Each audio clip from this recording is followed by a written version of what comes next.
you were doing registration. On that form, there's a request for you to give us permission to take photos and videos of you during this session, bearing in mind that we'll use such content for promotion on our social media platforms, but also in relation to this workshop reporting and whatnot, and also the Social Media for Peace initiative. So if you feel uncomfortable being photographed, please let the people with the cameras know by just doing this or speaking to them. But we're hoping that everybody is free enough to participate and also feels safe enough to participate. All right, and then for the people online, please remain muted unless invited to speak. Use your full name and organization where possible. Use the Zoom chat for questions and comments. Raise your virtual hand if you wish to contribute, although this might be a little bit challenging, but please do use the chat for comments and questions. And then please bear in mind that the chat is moderated and anything inappropriate will be removed. All right, so this is the longest I'm going to speak, I promise. We have a great lineup of speakers, and I know I have welcomed you nicely, but I think it's better if the welcoming remarks come from other people who are not me. And so if you will please allow me to call to the stage William Bird, who's going to properly welcome you and tell you why exactly we're here. After William Bird, we'll hear from our Social Media for Peace South Africa Coalition, Dr. Patiswa Magopeni, and then we'll move to UNESCO. William.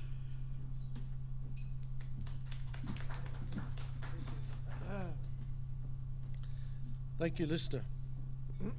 Today is International Countering Hate Speech Day, which is one of the reasons we're having this important workshop.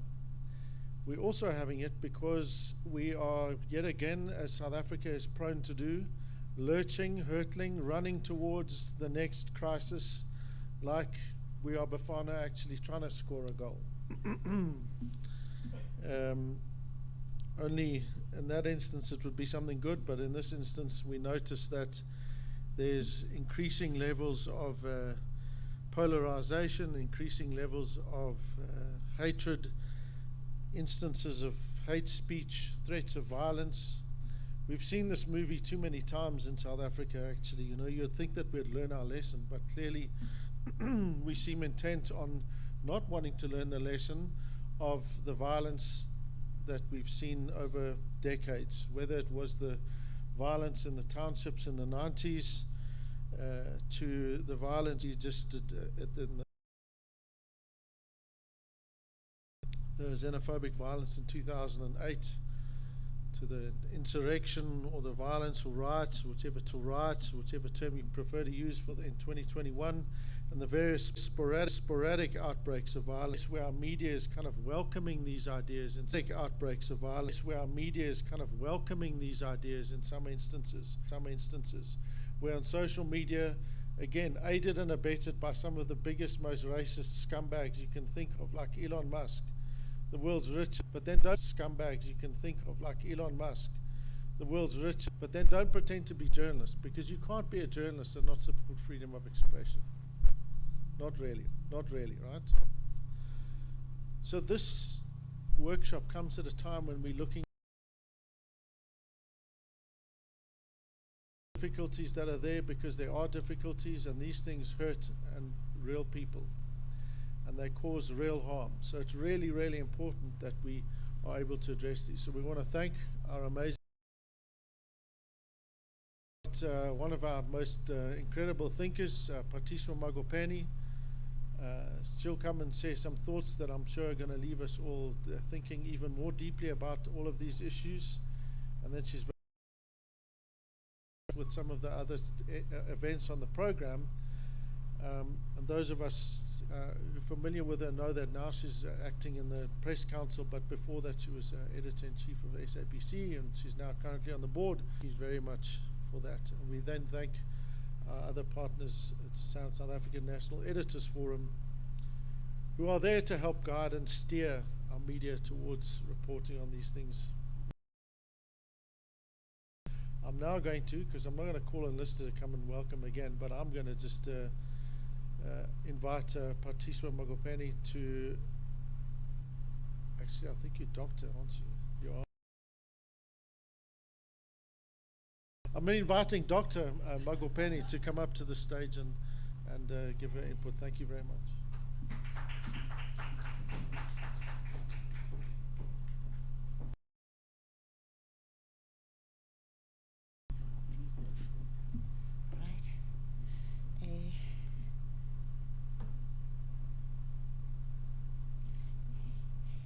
Thank you.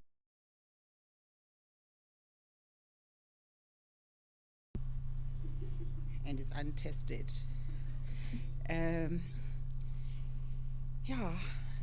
Lister, our program director, members of the social media for colleagues, partners, and friends, good morning. Maybe I should say a warm welcome, because it is cold outside. Yeah. It's a privilege to welcome you on behalf of the Social Media for Peace SA Coalition to this important workshop on responsible reporting, migration, elections, and hate speech prevention.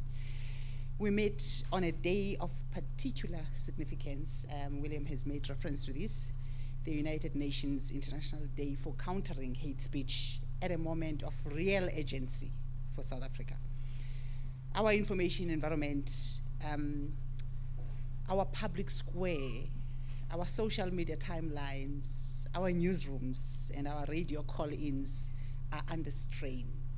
You can think of when you were driving here and listening to radio, and when you check your social media timelines and feeds, they will tell you exactly what I've just referred to. And in this moment, the stakes for responsible reporting, grounded in duty of care and ethics, could not be higher. Over the past 2 months, we've seen a serious wave of migrant-fueled mobilization. Organized protests across cities and towns have called for the removal of undocumented migrants, often accompanied by intimidation, looting, and violence. Many foreign nationals have been displaced, with some forced into informal settlements or shelters, while others have been repatriated. At the same time, have raised concerns about the adequacy of the state's response, and we've seen how messy that is, and the different voices that are coming from government sending mixed messages in terms of what government's commitment is to address the issue. But beyond what is happening on the ground, we must also confront what is happening in our news and information ecosystem. That is our newsrooms and the platforms, hashtags, and coordinated messaging, some of which have been years in the making, if you remember, such as putting South Africa first, have now converged with political dynamics. South Africa is preparing for local government elections in November this year. As we know, local elections are often contested in highly emotive and competition for resources. And these are precisely the conditions in which anti-migrant narratives take place and spread an active anti-migrant crisis and an intensifying electoral cycle. So these converge in the environment that we find ourselves in. And this is an environment in which hate speech escalates most rapidly, doing the greatest damage, as we have seen. That is why the timing of this workshop matters. And hate speech, not as separate topics, but as a single interconnected challenge. And at the center of this is responsible reporting. The Press Council of South Africa exists because society understands events. The press code calls for truthful, accurate, and fair reporting, and cautions against discrimination.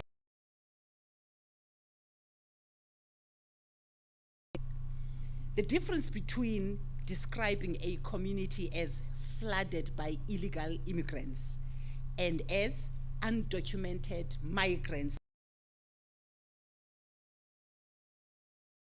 perception.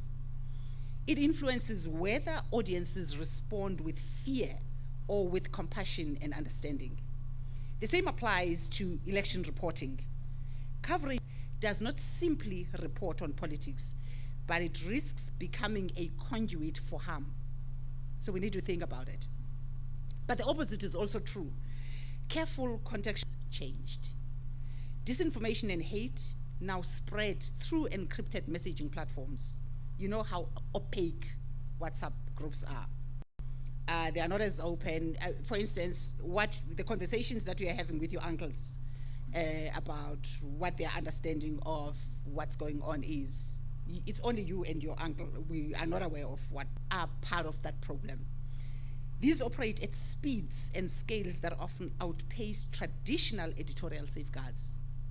You cannot, it's difficult to respond in a coordinated, evidence-based manner. With this in mind, today's workshop provides a space for reflection, dialogue, learning, and collaboration, reporting on sensitive and polarizing issues, as we have seen. The third, it is to promote media and information literacy so that we are all better.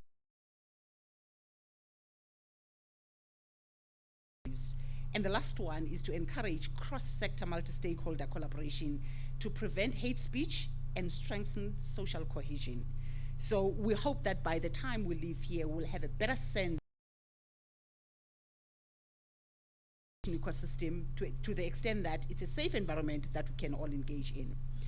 And these objectives speak directly to democratic resilience. William made reference to this. Distinguish fact from falsehood and engage critically with information. It also depends on institutions and media systems that promote accountability, inclusion, and trust. And in this context, media and information literacy sometimes manipulated. We know how we will say this source that's unnamed, anonymous sources, reliable sources. What we say when we are not saying, when we are not attributing directly the information. So these are things that we need to think about. And it helps build resistance to narratives rooted in fear, prejudice. Countering hate speech reminds us that hate speech is not only offensive, but also often an early warning signal. We know what happened the previous years and how it started. And we're sitting in that space ourselves now. So historically, it has preceded discrimination, exclusion, violence, and atrocities of untold proportions. And South Africa's own recent history gives that one leadership and, above all, collaboration. The Social Media for Peace Coalition aims to contribute to this effort by promoting safer, more inclusive digital society, or as threats to each other's existence. We know that. In this context, words, narratives, and the framing of events matters for newsrooms. It can either foster understanding or deepen division and polarization. In the same way, democratic resilience depends on voters receiving accurate, credible information, not on narratives designed to be safe and trustworthy, and so that journalism continues to hold the line, enabling our society to hold its own. I thank you for being here and look.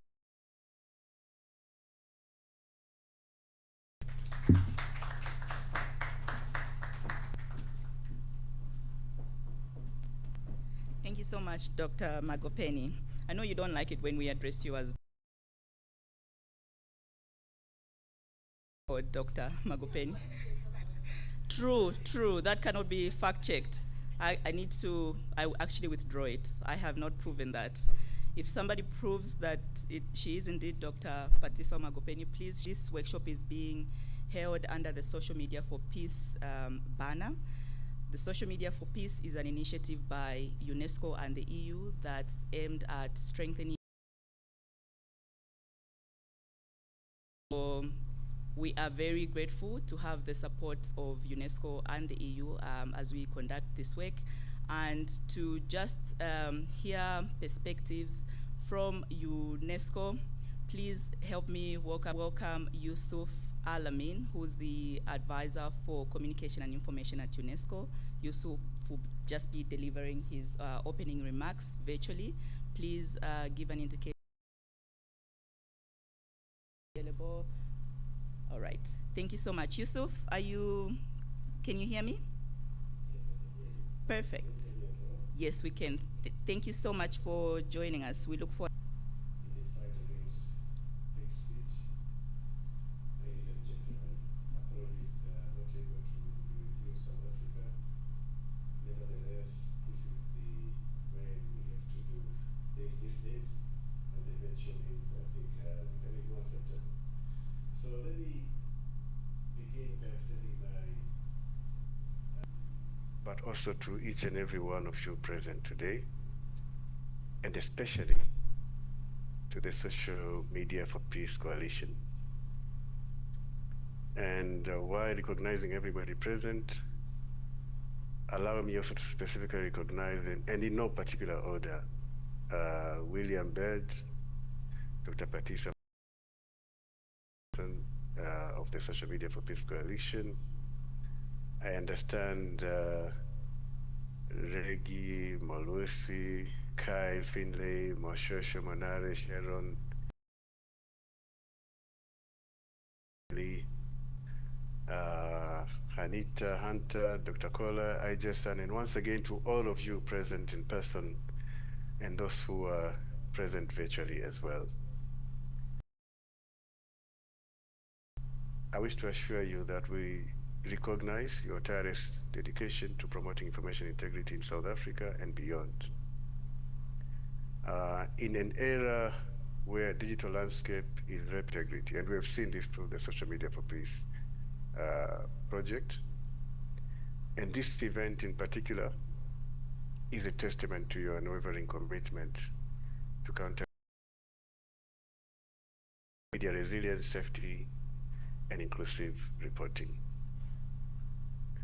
The theme of today's event, which is strengthening media resilience, safety, and inclusive reporting, lies at the very heart of faces today. We are living in a time where hate speech is the order of the day.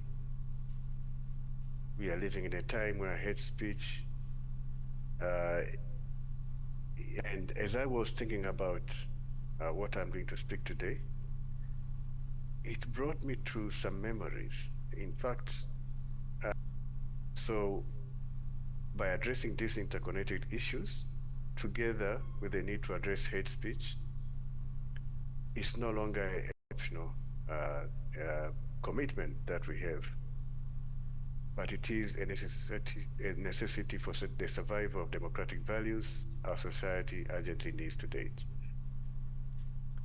Interest, and I can say narrow self-interest. And as a result of the proliferation of hate speech, misinformation, this often overshadows the pursuit of truth and public service.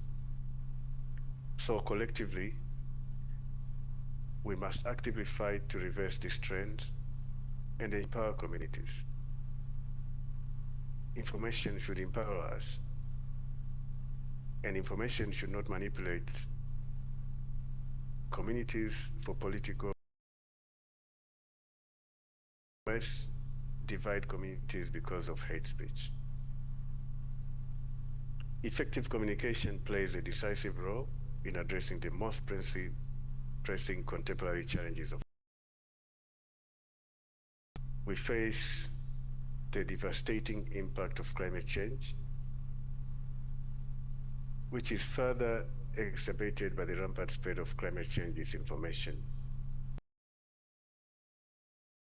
Deeply fragmented world where global collaboration is frequently undermined. A growing disregard for diversity is currently challenging national, regional, remains to be one of our strongest tools. And to bridge these divides and inspire collective national, regional, and global action. By countering hate speech, we get this global crisis. One of our primary solutions might be to capacitate journalists with robust media and information literacy skills. And I'm happy to see that stop there. We need to find innovative ways of strengthening MIL capacities far beyond the newsroom.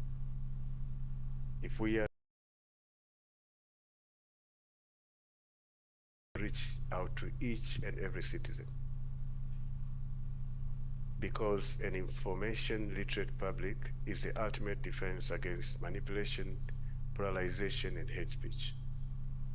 We will create a more stable society and ultimately a more resilient media ecosystem. Because once you have a stable society, you'll also have a more resilient. In the fight against hate speech, I wish you all fruitful and inspiring deliberation of the cause of this event. And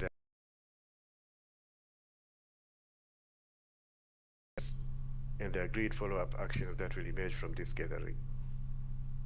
Please let's be assured that UNESCO remains deeply committed to supporting the Social Media for Peace Coalition and all our partners in South Africa. Speech. Thank you so much, and wishing you fruitful deliberations. Thank you.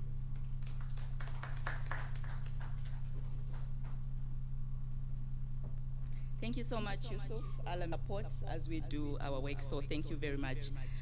Folks, will now move to our first session. I apologize for the echo, but we'll now, as well as just introducing to you one of our tools at Moxie Africa called Media Attack Report System. This is basically a tool that we use to build William back to the podium, and he's going to just take a few minutes to just take us through that initiative. Thank you.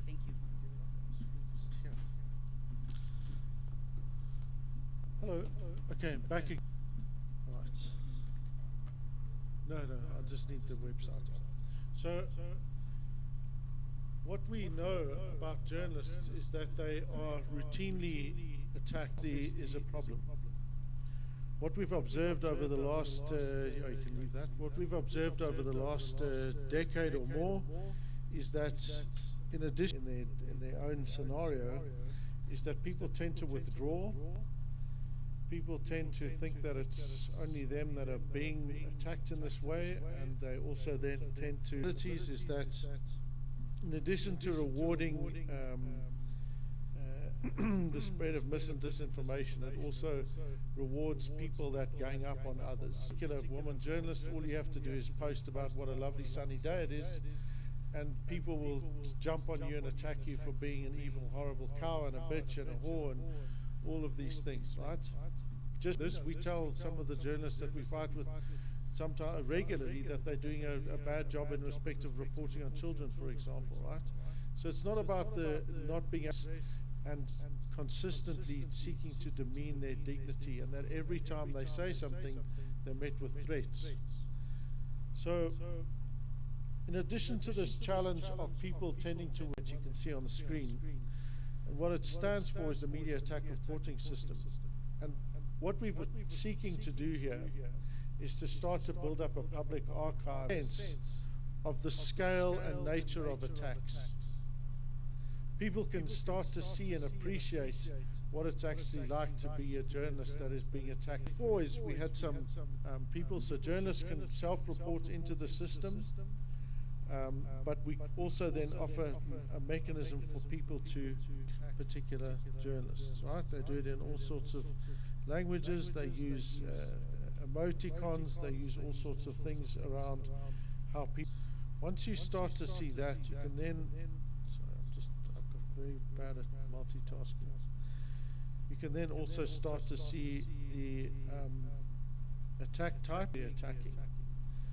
Whether they're changing their handles or whether they are bots, it doesn't really matter, but again, it's about starting to build that network. You can decide which posts should be public and which ones shouldn't, so that it gives you that power over what you want the public to see. And it also means that you can then start to look at other complaints, either repeating exactly the same messages or if they are doing the same thing. So that's Mars, and I'm going to leave it at that because we're already running quite late. Thanks.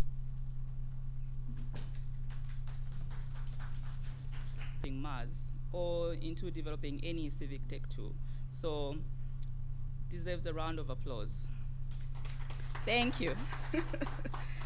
But we encourage you to have a look at the website yourself.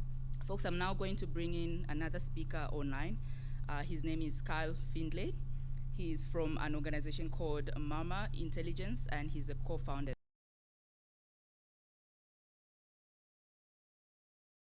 Just some reports, some analysis they've done around social media and how these issues gain drivers, what are the drivers and whatnot. So we'll be hearing from Kyle.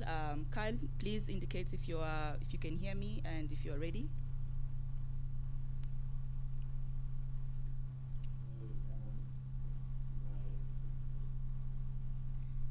We can hear you, Kyle, but we cannot see your presentation or you. Or the influence, propaganda, influence operations, and narrative control.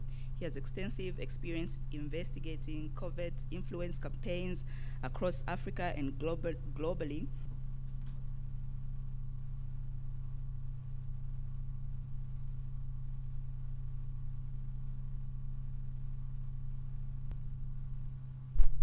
In using populist tactics like creating an other and fear of the other to get votes. And then there are those that use the issue of xenophobia to delegitimize.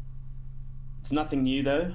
Like I said, we've got a history of this kind of thing in South Africa, and we have an overt version of this starting in 2020.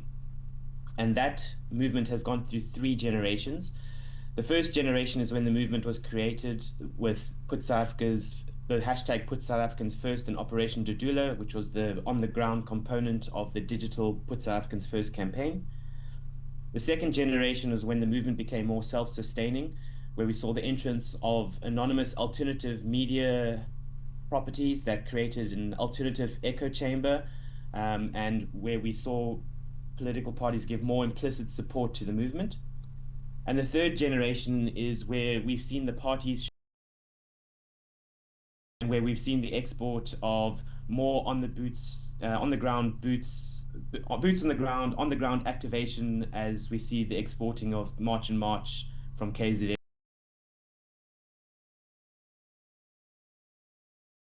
So let's start with the first generation, when the movement was created. Like I said several times already, this is nothing new. This is a report from if South Africa descends into xenophobic violence, it will be disproportionately due to the actions of a few political actors. And the actors that were mentioned in that investigation are all the same ones today that have been able to build up this movement without any opposition for the last 6 years.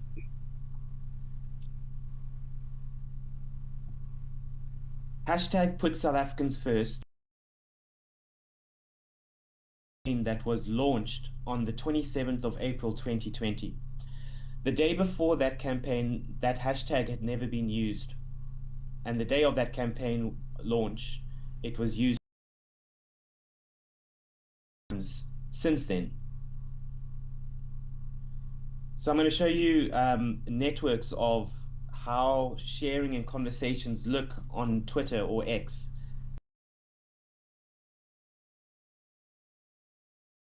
So what we do is we take an X account, and that X account, we have a few X accounts, and one X account might mention another X account, or it might repost another X account at each other, and we end up with a network.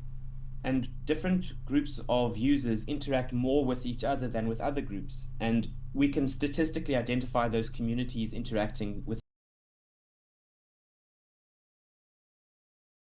different influences, with different topics and agendas.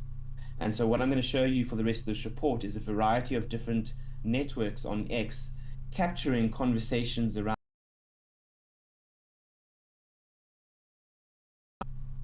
So this is the network of X conversations that followed the launch of Put South Africans First on the 27th of April 2020.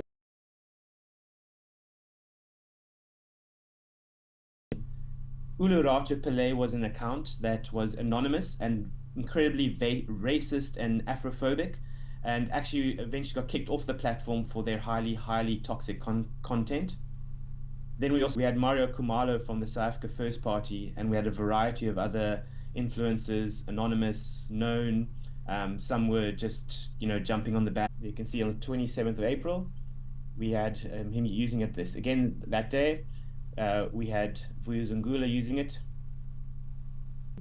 Maybe not at the time. I'm not sure if he's still a member, but he'd been an SANDF member, and he was a member of South Africa First Party. And he had created this fake anonymous account called Uluratu Pele to spew the most found that who was behind the account. And then at the same time, Sofisa Gwala controlled a second account called Mr. Handsome. Mr. Handsome used techniques called follow trains to build up the network, to make people angry and to work them up, and to find all the xenophobes and bring them together. And at the same time, under a different name, they were knitting the network together for that community to bootstrapping an online community using digital marketing techniques and racism and Afrophobia. And you can see Uluratu saying, at the time, saying that the only parties they would vote is yourself.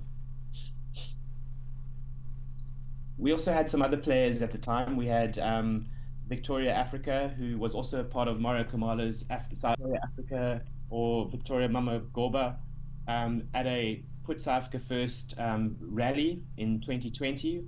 One of only about 20 people at that years later. Here we have Mario Kumalo calling out the All Truckers Defense Forum, visiting Nkandla, hanging out with Jacob Zuma in 2021. And so we see the connections of interest groups going all the way from political parties to activist movements like South Africa First Party, all the way through to Nkandla.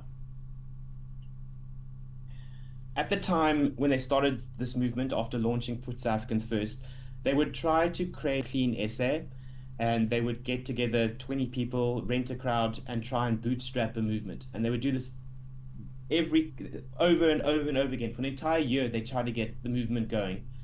And though, with the creation of Operation Dudula. Operation Dudula was the on-the-ground component to Put South Africans First digital component, and you would often see them marching side by side, like in this photo. Nhlanhla Lux Dlamini joined the group. Nhlanhla Lux, he'd made a name for himself by protecting a shopping mall, and he was a charismatic person, and he did a movement and getting more people to join the movement before he had a change of heart and actually left the movement. I think because he realized it was maybe not going the direction that he agreed with. So all the different groups, the EFF, the CR faction of the ANC, the RET faction of the ANC, the DA, conservatives, all the way even to that pink community. It sat on the edge of our political conversations in 2020. It had not been mainstreamed despite all the efforts by whoever launched the article. They broke it down like this: a mixture of grassroots activation from the ATDF, Sisonke's People's Forum, MK, Veterans Association, Operation Dudula, online campaigns being run by Sofisa Gwala, not making any claims about whether they knew this or not, were parties like Action SA, ATM, Patriotic Alliance, and the ANC RET faction. That was 2022, and not much has changed in the violence blamed state failure. ATM said that this was just a witch hunt and that this wasn't, that they weren't part of any plans, but you judge for yourself. Then we get to the second generation, which the xenophobic community looked like in 2022, 2023. The community that had sprung up in 2020 and 2021 was this purple community appear out of nowhere, and we saw MDN News appear. And the Truth Panther and the Put South Africa First Live in particular were the main news sources for spreading xenophobia. The problem is that this is a Somalian shopkeeper that has poisoned your children. They would always tie it back to xenophobia and foreigners. MDN News seems to be a bit more of a legitimate news outfit, but what they did was to gain momentum through the mainstream media to get them. Then we get to the elections in 2024. For after years and years of these new alternative media ecosystems and of these alternative anonymous influencers promoting xenophobia, what had started off as on the periphery of our political conversations by the time of the last elections had moved into the center of our conversations. At the center of our political discussions around the elections was the xenophobic community, and the biggest influences in that community were Herman Mashaba, Gayton McKenzie, the Truth Panther, Operation Dudula, and a variety of other accounts that anchored the xenophobic conversation. What this meant is that a lot of other communities, the RET community, the EFF community, the DA and all those, they were all riffing off of the xenophobic content by 2024. Maybe they were reacting against it, maybe they were reacting to it, but either way, xenophobic conversation had moved to the center and anchored our conversations, our national conversations on X. Then we get to the third generation, which is when the party showed their hand. So March and March emerges in early to mid 2025, led by another charismatic leader in the same mold as Nhlanhla Lux, except Jacinta Ngobezi Zuma has a lot of media experience, comes from media as a radio presenter, knows how to work the media, and they just bombard the media and they receive uncritical sweetheart interview from media outlet after media outlet. Very seldom do they ever get challenged on their claims, which have been proven to be false most of the time around statistics around foreigners. But you get the impression that most media professionals would rather not upset their interviewee than challenge them with the hard questions. There are some exceptions along the way, but we find that March and March gets a smooth ride to the top of the media agenda through their constant working of the media without any critical challenge. Parties that have been hanging around in the wings for the last 5 to 6 years start to formally associate themselves with March and March. Nkata, and there we can see a poster that has MKP, Operation Dudula, NFP, Defence South Africa, ATDF, which we saw all the way back in 2022, 2021 as well, IFP, Patriotic Alliance, Progressive Forces Collectively, ATM, anchoring those communities that did 5 years ago, all formally aligning themselves with this movement that has found fertile ground to grow in because of the ecosystem that they have built up over the last 5 years. This is up 2025 at this point. And this is what the xenophobic community looks like today. We have Jacinta Ngobezi Zuma anchoring it, March and March. We have Herman Mashaba being a key influencer, Vuyuzangula. We have Put South Africa First Live. We have some old names that are familiar. Lerato Pillay ZA. It's a variation of Ulerato Pillay after the original one was banned. That account has gone through a few iterations. It was all called Nayebe official for a while. We've got the Truth Panther in there still. And then what really kicked up the current level of noise to the new degree was a event where a spaza shop owner, Mazwi Kubeka, was kidnapped or disappeared. And Mercy Radebe works for MDN News, and she championed a campaign, #FreeMazwi, #Bring Mazwi Back, and that campaign was further amplified by Nick RSA, who is probably a paid influencer, and collectively that campaign of supposedly a local spaza shop owner being kidnapped by foreigners was the thing about a month or two ago that really kicked the current online conversation into overdrive. The picture gets a bit blurry because apparently Mazwi was running a spaza shop that was taken by force from I think Somali shop spaza owners when the community kicked the foreigners out previously. So it gets very complicated what happened there. But those are the accounts and the influences that currently anchor the xenophobic community in South Africa online. You do still have EFF critics who try to challenge, they come with their Pan-African view and they try to community. And then interestingly, you also have this confluence where conservative, mostly white MAGA-leaning South Africans who are kind of open to Donald Trump and Viktor Orban and the AfD and all those kind of right-wing groups internationally.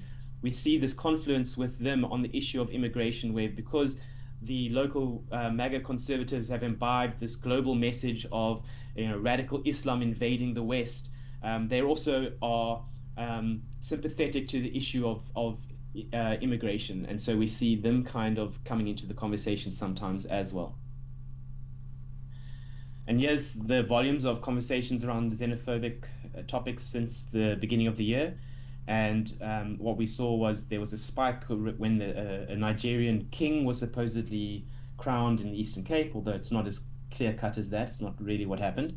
But we see the volumes really kick into gear when Mazwi Kubeka was disappeared. And then we see that momentum being maintained by March and March into the current times. So, to summarize, South Africa's modern xenophobic movement has been built up intentionally over the past 6 years. The warnings during that time have fallen on deaf ears. The warnings we would have given today are the same warnings that were given in 2022.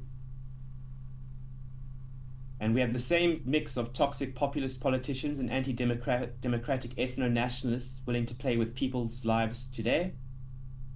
And we have an almost entirely uncritical, possibly even complicit media, and increasingly state legitimizing these movements and their messages without challenging them on the statistics that they use to build their narratives, without bringing to bear what we believe about our constitution and human rights in the messaging that these people put out. And so that begs the question, what comes next? Thank you.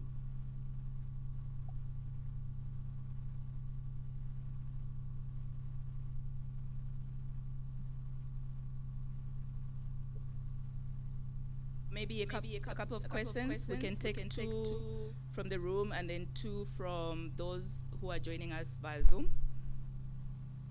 We can also get maybe 2 comments or something from those who are joining us via the live stream on our platforms.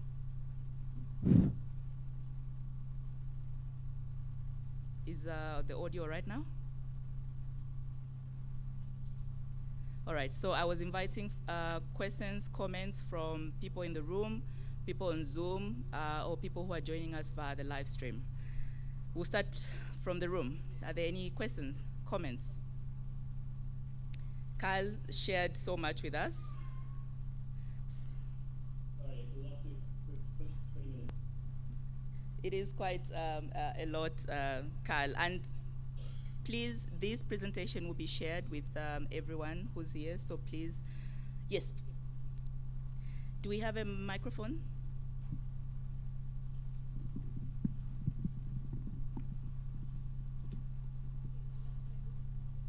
We're more worried about the people online, but we can hear you.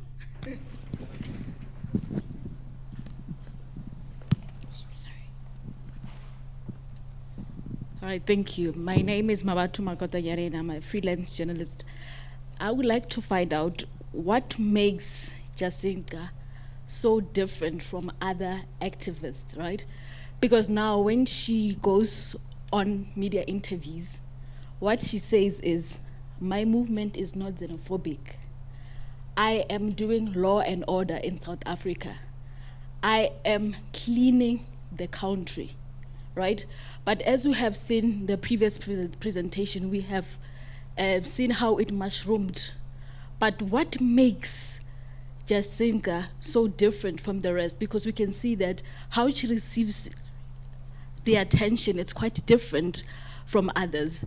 And it has, brought so much division in South Africa because people are saying, this is not xenophobia, and others are saying vehemently so, this is xenophobia. So now, as a journalist, how do you, write such stories and, distance yourself from being too emotionally attached from what is happening to, yeah. Thank you. Is there any other question in the room? All right, so we have 3 If there's anybody online who has a question, please just drop it in the chat. I stand up. Okay. Thank you. Thank you, Kyle. My name is Michael from Center for Human Rights.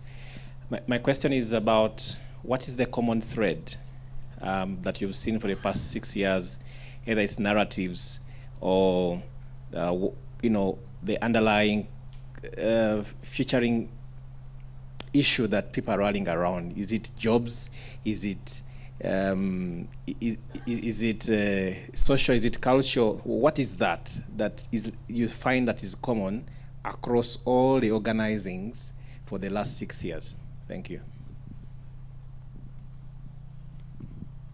Good morning. My name is Nganyisa Ngolunga.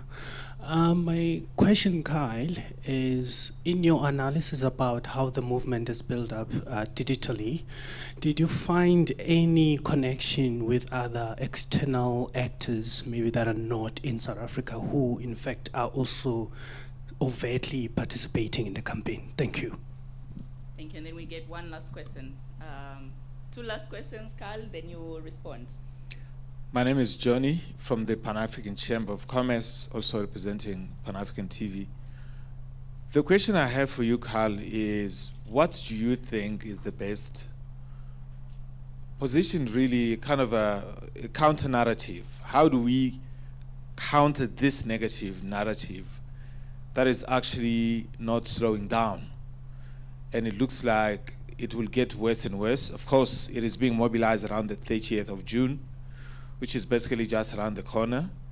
And we've seen just how irresponsible media houses in South Africa have been. I was on ENCA recently interviewed for the same issue where we spoke about the business case. We see what's happening now in countries across the continent. There's a pushback where people are actually saying that South African businesses need to be boycotted, which is actually what we're speaking to South African companies now. What do you think is the best, strategy going forward to counter all of these anti-Africans, not just xenophobia?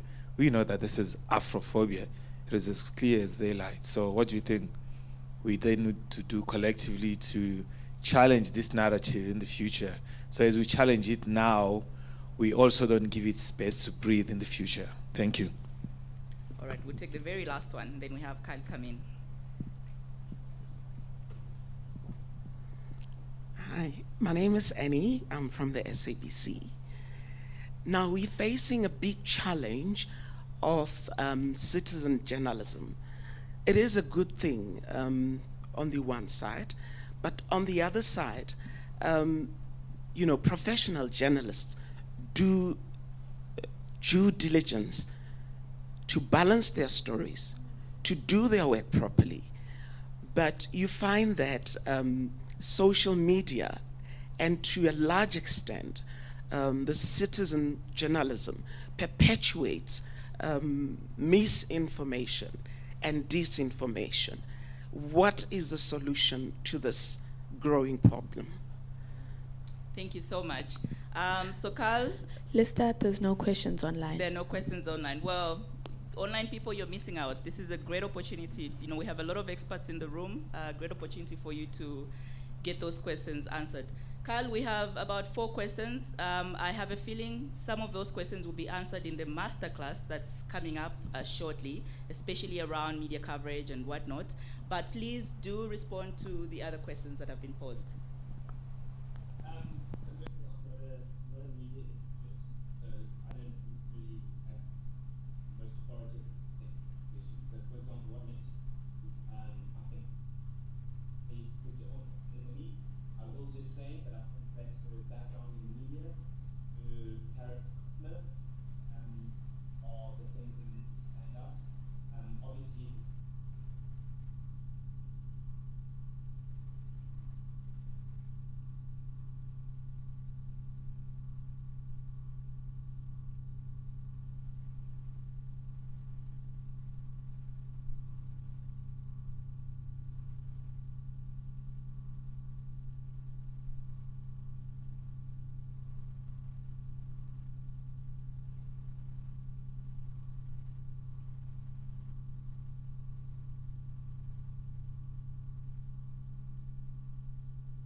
when someone says anything about the other, we know that the other is never a bad argument.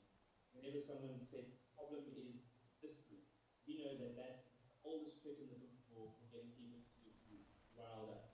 And so, and we know that when it's this group now, it's another group later. Anyone making an argument on the group does not fit with values of human rights, where everyone's equal. Thank you. Thank you so much, Kyle. Maybe if I can just give you 30 seconds to just wrap up with a call to action for the people in the room or online, particularly around responsible reporting of this issue. Just 30 seconds. I'll just end up by saying, all people are confident.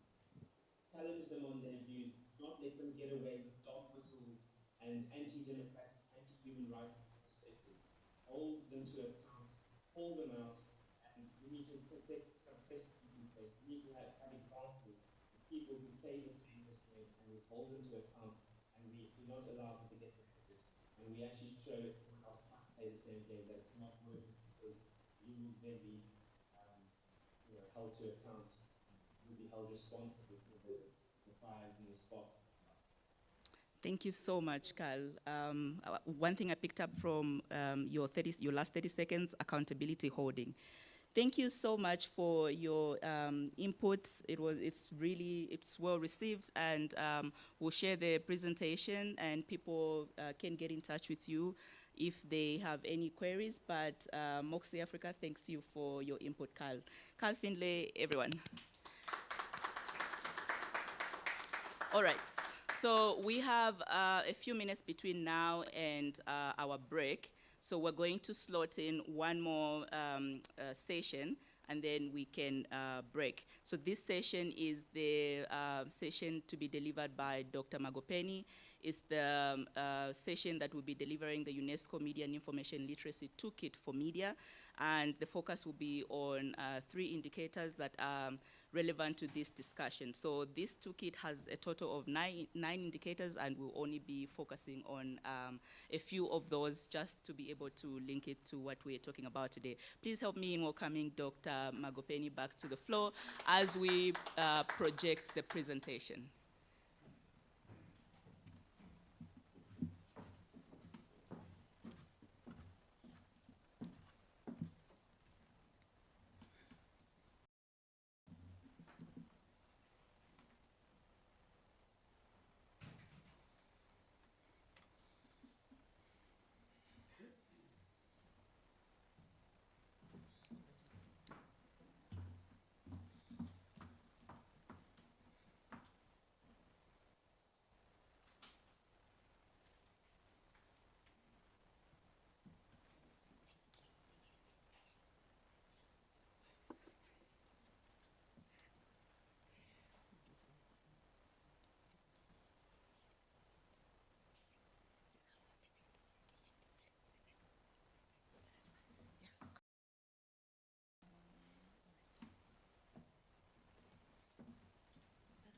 Yes, correct. Thank you. I think the previous presentation has actually led me smoothly to this section. And I'm glad that you've already mentioned where these indicators come from, that it's part of the media toolkit that was developed and launched last year. It's quite a useful kit because it covers a lot of areas, including gender, sensitive reporting, and many other things that we should pay attention to as newsrooms. One just a few months back, and we are now focusing specifically on the one that deals with today's issues, because that is important. But I wouldn't be important to understand and deal with the stuff that we are confronted with. This is going to be brief because it's also going to lead to the practice part of it. So we are just looking at the theoretical framing of what these indicators do. But we are going to go deep into them and look at how they are applied in practice in dealing with hate speech and all the things that we are talking about today. So just this session is looking at how algorithms shape what audiences see and believe. and how we should be dealing with that as newsrooms, which also applies to the second section of the indicators. And the second one, it's going to be how engagement-driven design amplifies harmful content. And we have seen this and how this information flies online. And the third one relates to the journalist's role in ethical, inclusive, and trustworthy reporting. This is about the due diligence that's expected of us and the so just on the media toolkit, this is meant to help newsrooms and media organizations, and in fact, even freelancers that are not institutionalized who are producing content on their own. And I would dare say even content creators that practice journalistic work, because we have those already. We have public trust in the way they do their work. So this is exactly what that toolkit is meant to achieve.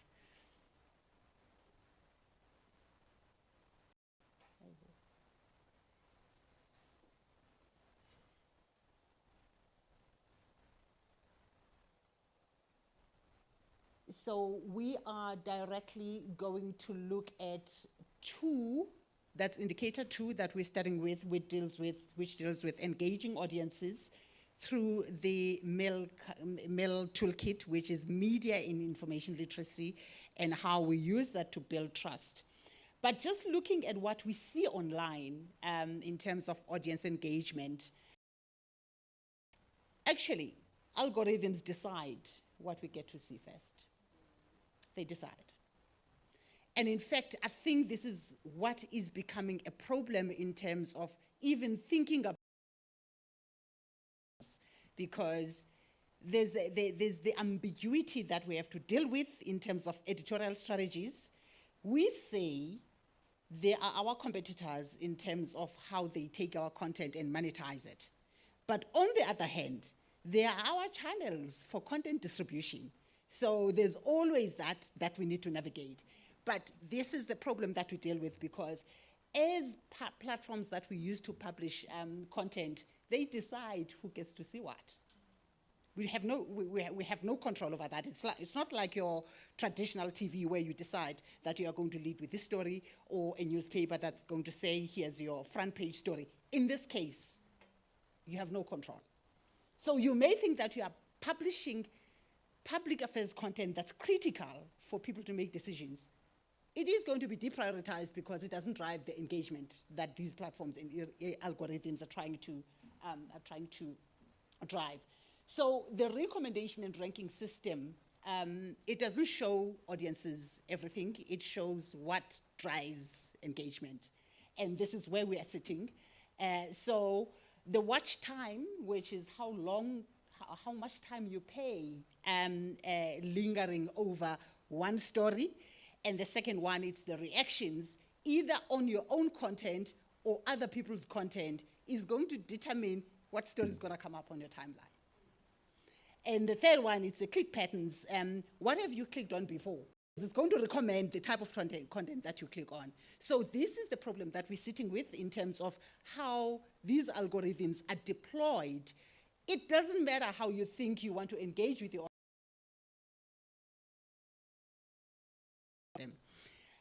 so the ranking, which is determined by the watch time, reactions, and click patterns, is what your audiences get to see first. And the second one is that the same ranking fragments the shared public square. Instead of what you would have as a big audience on your traditional media, being your television or your newspapers, where you have this content that's sitting online, you have personally curated feeds now that are based on those clicks and what you engage with. So it's not about editorial judgment. It's not about anything that is of public importance. It's going to show you what you clicked on. So if your big thing was this week around, I'm not sure what's happening there. Okay, there it's back. So if you engaged with the polygamist this week, That is what your feed is going to be flooded with. Because you showed interest, you were engaging with others, you are unlikely to see anything, in fact, that has to do with important issues in the country. So you're going to see the polygamist because that's what is uppermost and what everybody is talking about. So this is the problem with the fragmentation of the shared public square. And the second one, you get to see isolated posts stripped of source and context. Some of these posts, you won't know where they come from. And it's even worse with the predatory, because that's what I call them, predatory websites that harvest news content from legitimate news sources, your media houses that actually get to do the work and invest in the work. And then it shows up. All it does, it starts with taking comments from those feeds and it generates a new conversation on the side. It's not contextualized and you don't even know where the source or who the source was. It is actualized and you don't even know where the source or who the source was. It is problematic because if journalism is about verification, you also need attribution. Who do you attribute it to? It's not attributed, you don't know where it comes from, but it shows up in your feed. And you start sharing that information, which is actually untrue or even harmful. And we are seeing now people turning to other digital platforms for a sense of relevance and happening on TikTok because people are looking for the vibe and the hype and not the dry stories that are coming from your verified journalism. And so it becomes a huge problem because this is what algorithms do.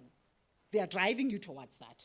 So you feel important that people are clicking on your story, and therefore you continue with that connection because you are seeing people. I've seen people deleting posts when they are not generating enough likes. It's a psychological problem. So this is what algorithms do to us. So it's not just the contamination of the information environment, it's our minds being contaminated because it decides what's going to give you the adrenaline that, oh, I need to engage and there's more clicks and people are responding and people are sharing my content. So you will go with that kind of content as well. When they don't share, you delete. You delete because people are, in fact, you don't even want to see that people in the first 10 minutes, you didn't even have one click on your content. So this is where the audience engagement in terms of indicator 2 plays out. And a combination of indicator 2 and 5, because in this case now, we'll look at the AI-driven content and the ranking system itself.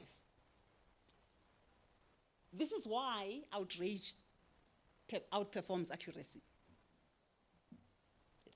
It doesn't matter where you look at it. It doesn't matter where you look at it. You post, in fact, you see a lot with the monetized incentives that people will post content that's nonsensical, but because algorithms reward that nonsense, therefore, this is what you get. So outrage tends to outperform accuracy. And people will make statements online that if you were in person, they would actually not say the stuff they're saying, but they say it online because there's that invisibility and the wall that protects them from actually engaging with content. So here's the reason why. When you deal with calm and accurate reporting, here you're dealing with verified content, which is fully contextualized. You know where the information comes from. You will attribute it to sources. You will talk about the environment where that information comes from. And secondly, it's often slower to publish. It takes long to publish verified journalism. I'm not even talking about investigative journalism here. And in fact, you see it when people online say, oh, media house so-and-so hasn't said, oh, in fact, they would say, you will not see this in the media. You see that a lot. You will not see this in the media. And it's like, but you saw it on our platforms. But it's because we probably took longer to publish because we have to do the verification, the background checks, and the fact-checking before we publish. And yet someone who's driving user-generated content does not have that obligation. In fact, they should have that obligation, but it is not enforced anyway. And the third part is that there's a lower emotional charge for public affairs content and verified journalism because it's dry. That's what it's not sexy. It's not sensational. And therefore it's boring basically. And therefore it's not shareable. So it's not going to generate the kind of clicks and shares that we're looking for. And it's also deprioritized by ranking systems because it doesn't drive the right audiences and it doesn't drive the outrage. Whereas on the other side, you're looking at fast triggers, which is instinctive reactions. Everybody gets on it. You post in 10 minutes, you've generated 3,000 shares.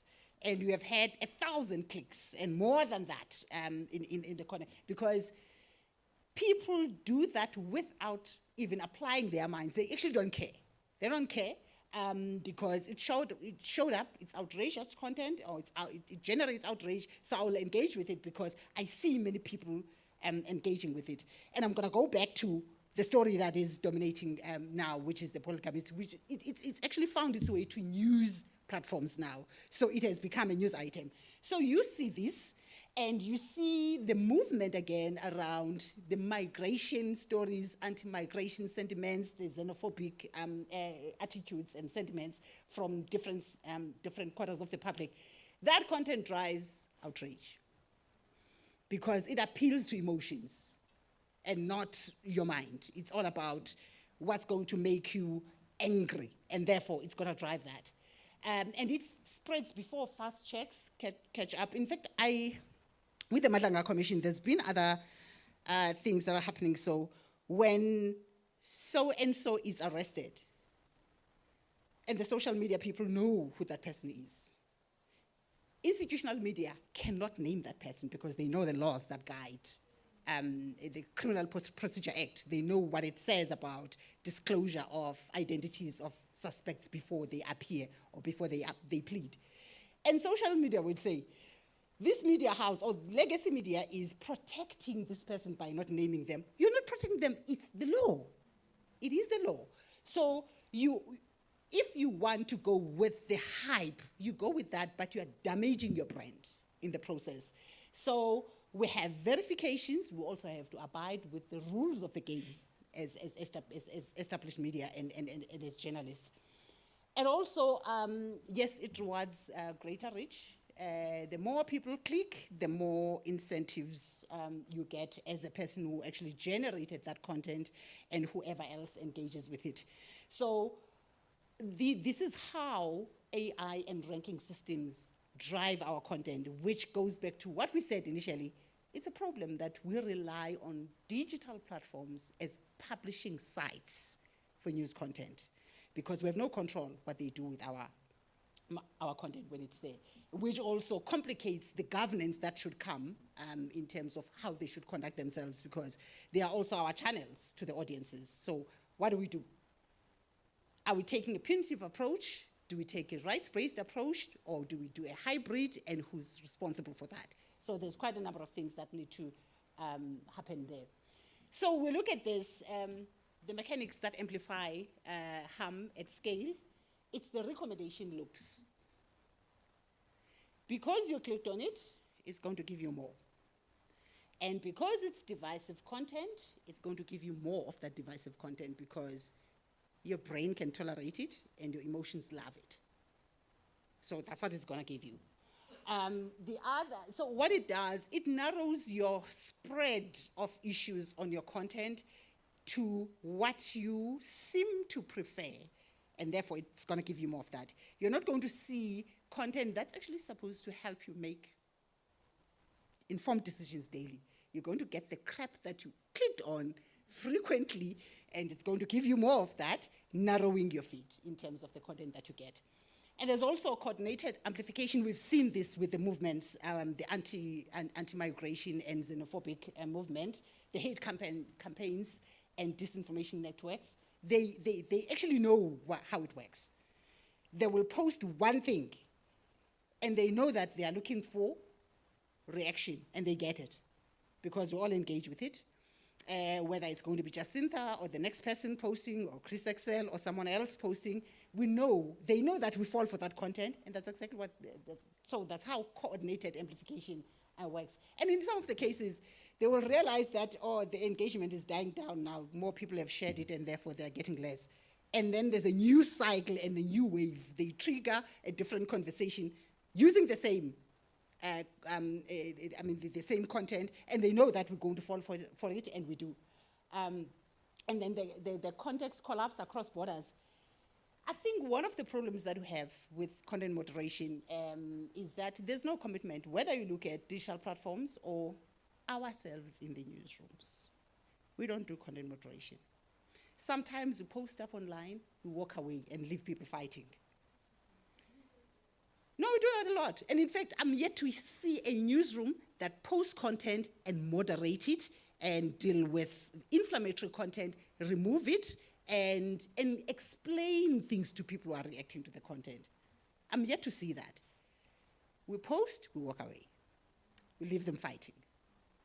And in the process, our own brands, if you are part of an institution, get rubbish in the process because we are not explaining what we actually meant.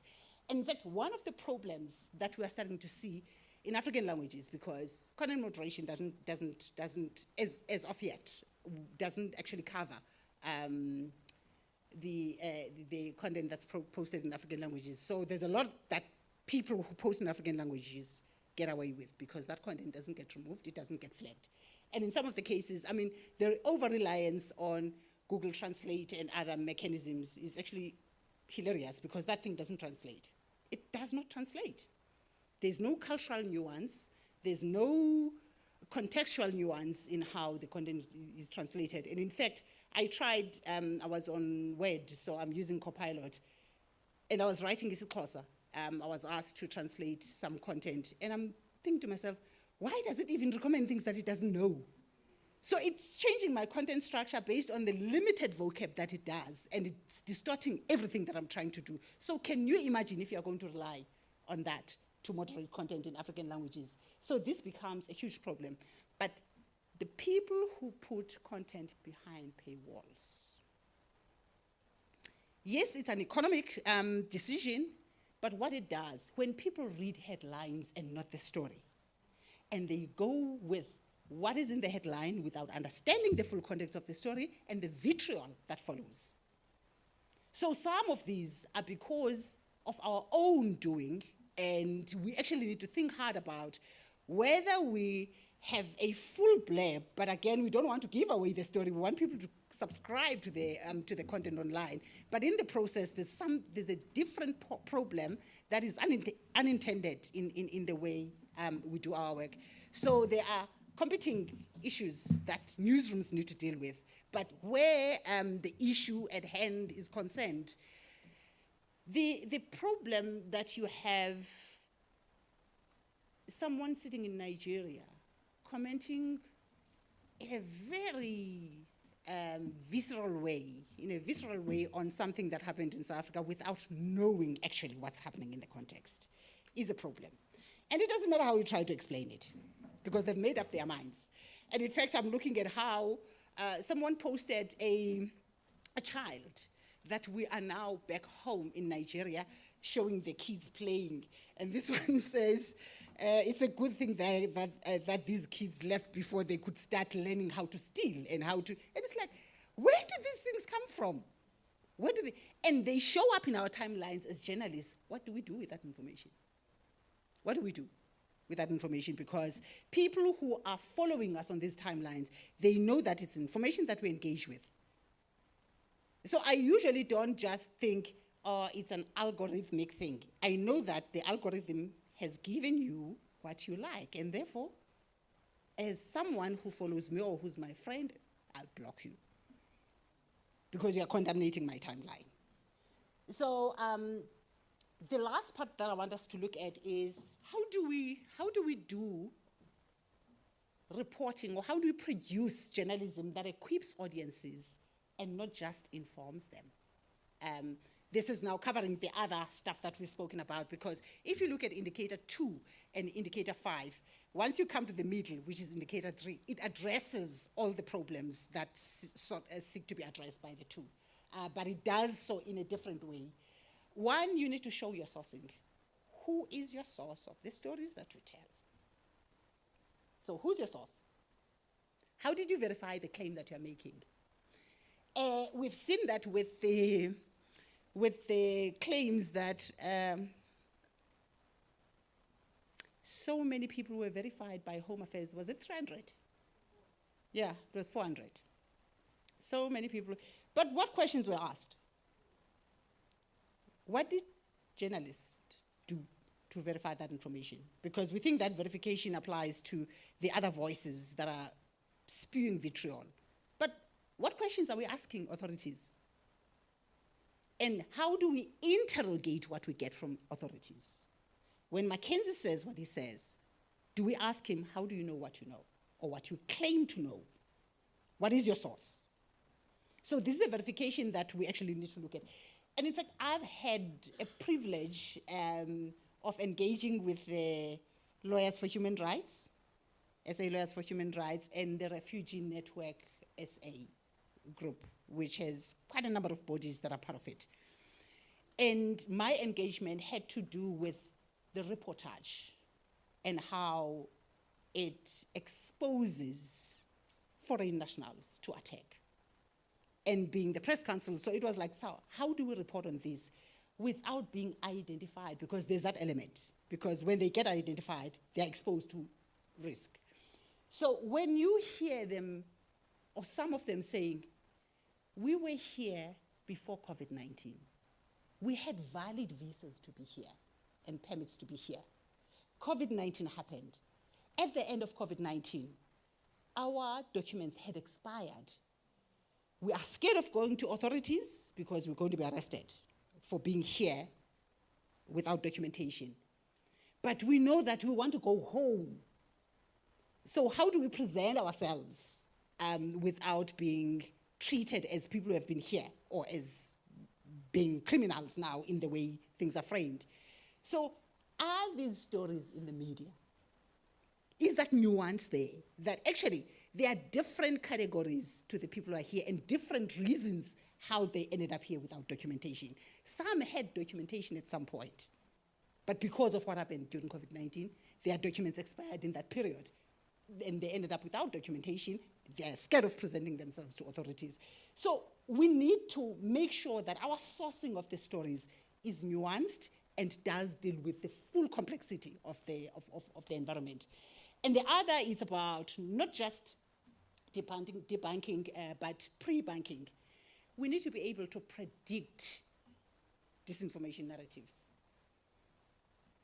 How is our prediction going with the 30th of June? Or do we just repeating what's online or repeating the voices as we hear them? Have we started? This is what the media does. It's an early warning system for the country. If the government is fast asleep, like we know it is, what is the media saying? What questions are we asking in pre-banking the June 30th issue? So are we already looking ahead and saying, and in fact, yesterday we had a conversation about whether the intelligence of this country is even working. That you have all these marches that are taking place and government seems to be caught off guard. But then as the media, what is our role in providing the early warning system for the country? So we need to do our work. And the second last deals with governance of user-generated content, and I made reference to this. Newsrooms can actually develop standards to verify user-generated content, because I've seen that a lot. At times, in fact, not at times, most of the time, the content that ends up in our news cycle is coming from people who would have started the conversations online. But how do we have verification systems for user-generated content in newsrooms?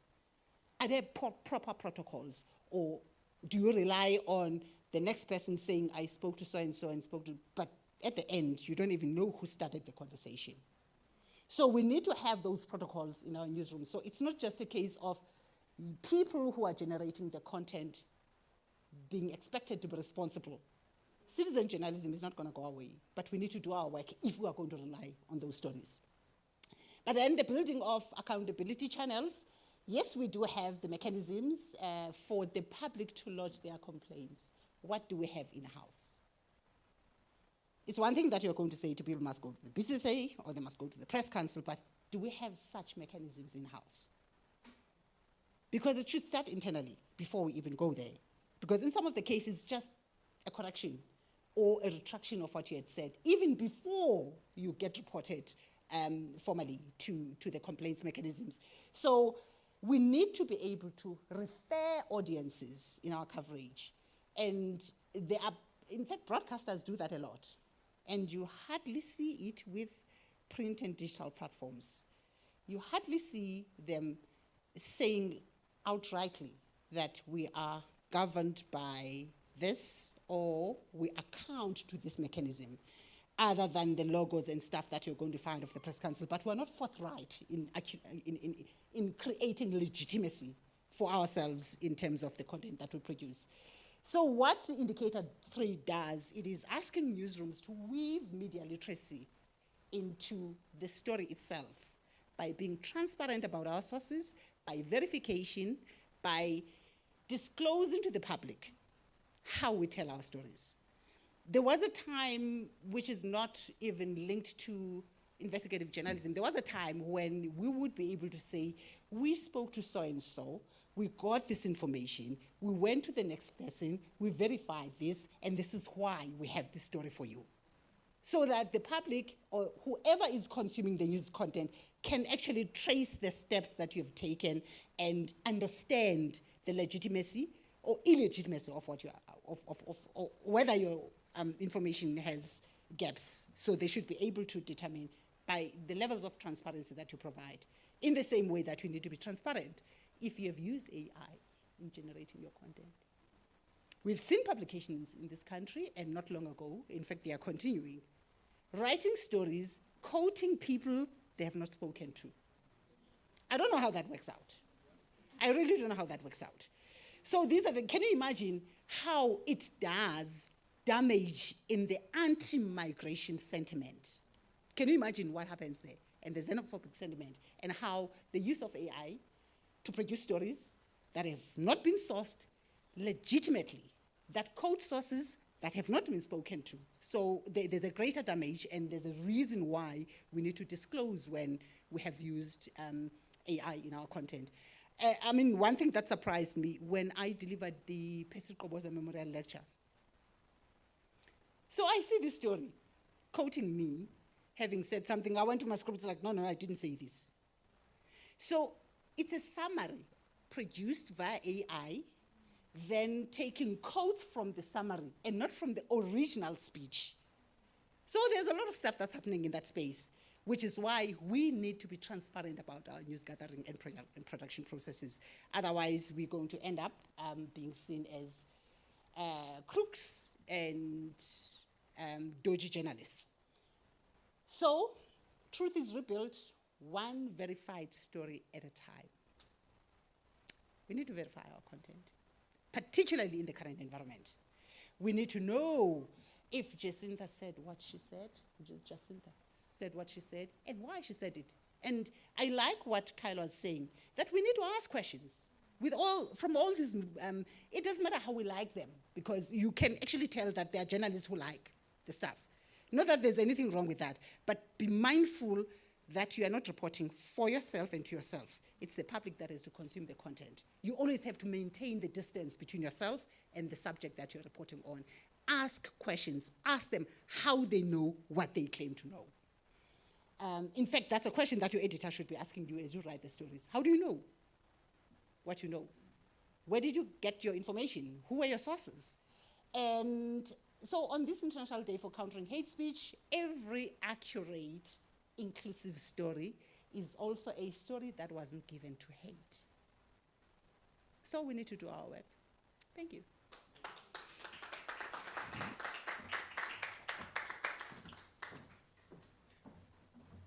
Thank you so much, Dr. Magopeni. I like that. Trust is rebuilt one verified story at a time. That's really, really true. Ladies and gentlemen, we're going to break for 10 minutes, or maybe 11 minutes. I'm seeing your faces.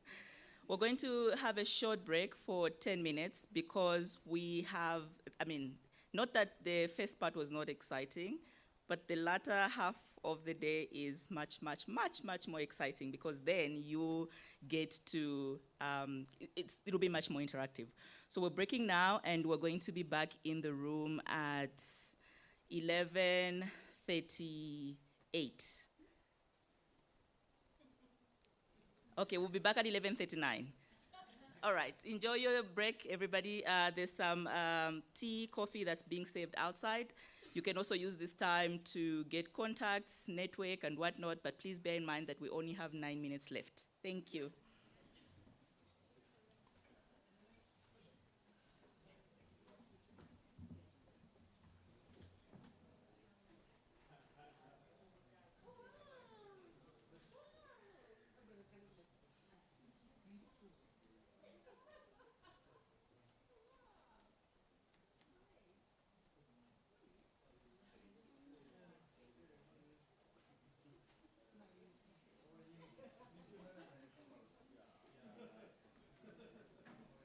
So we'll be here, we'll come to this now.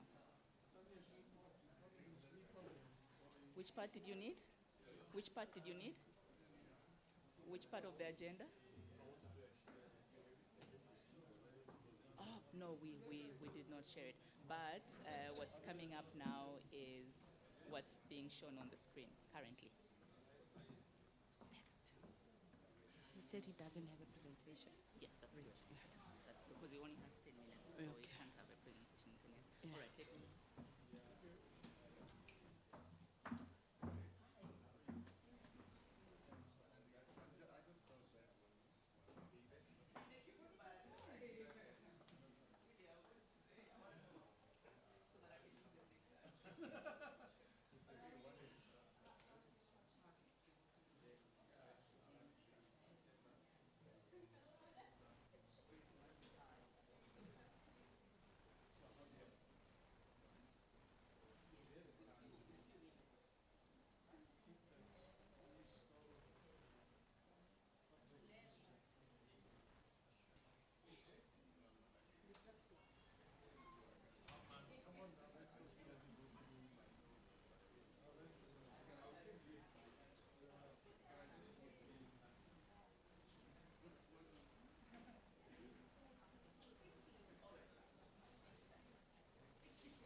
AIP.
Sorry? If we change the laptop You to, want to change your to laptop? this one, because this one is not really the best.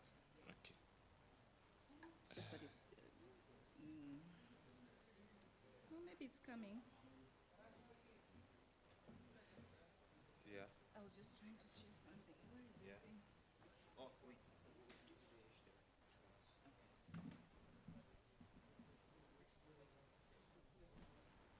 As in or out.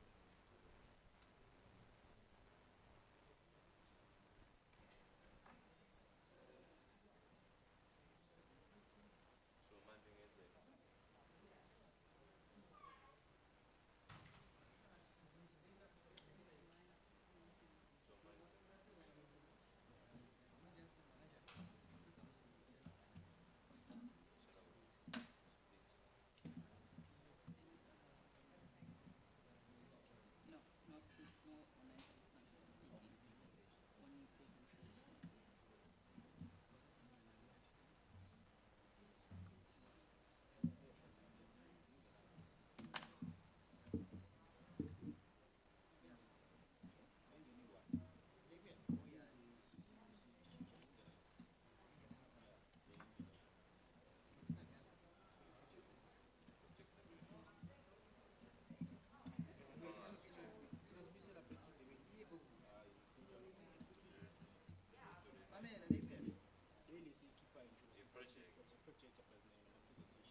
let's first sort out the ENC.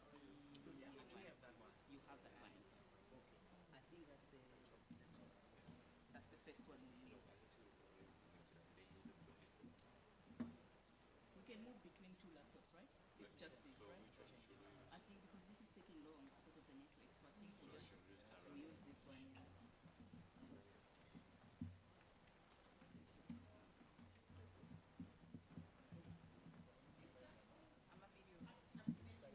Thank you. Is this compatible? At the end. Okay, all right.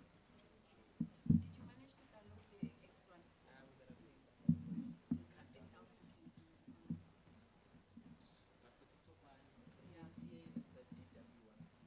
Okay, so Ntombi, we'll leave your laptop here because we'll have to exchange. I see that Sharon sent you something. Yes, but I can forward it to Okay. so that we Yes, use one. please do. Yeah, let's just do that. Is it yours, that one, Krista? Yes. No, it's fine. You don't have to anymore. Can you just go to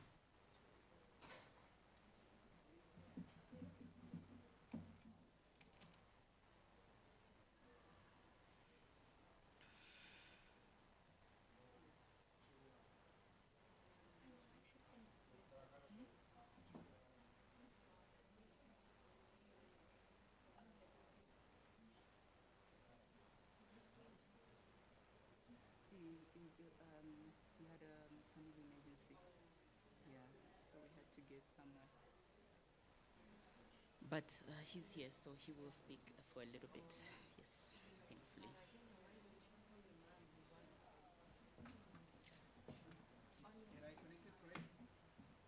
Show me the money. Okay, yes, for summer. For summer? Okay. I must tell him for real. Depends on what you want to. No, like something like this for me. Okay. This is, free, yeah? Like, it's tailored, but it's like free. Is that what you want? Okay. Do you want her to source the materials as well? Or you will give her?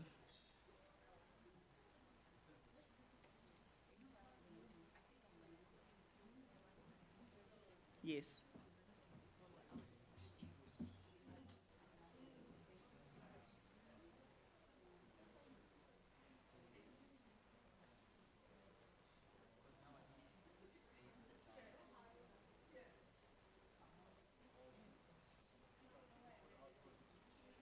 Yeah, that's the thing. So now we need source to come inside and explain to them.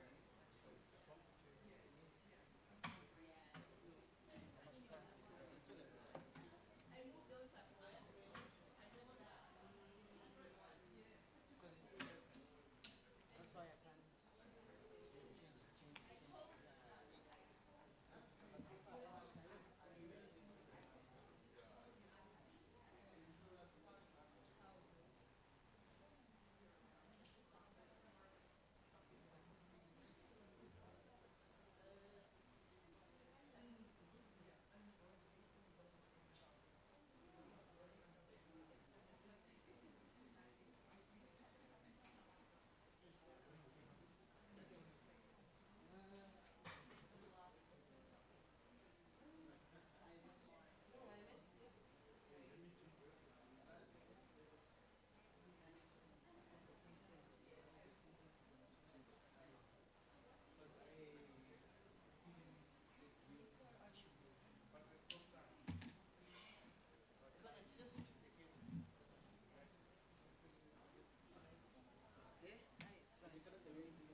Same thing, yes. Same thing. Yeah. Same thing.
Do we have any other people who are still outside enjoying their tea, coffee? If we do, they can come and enjoy it from inside. Okay.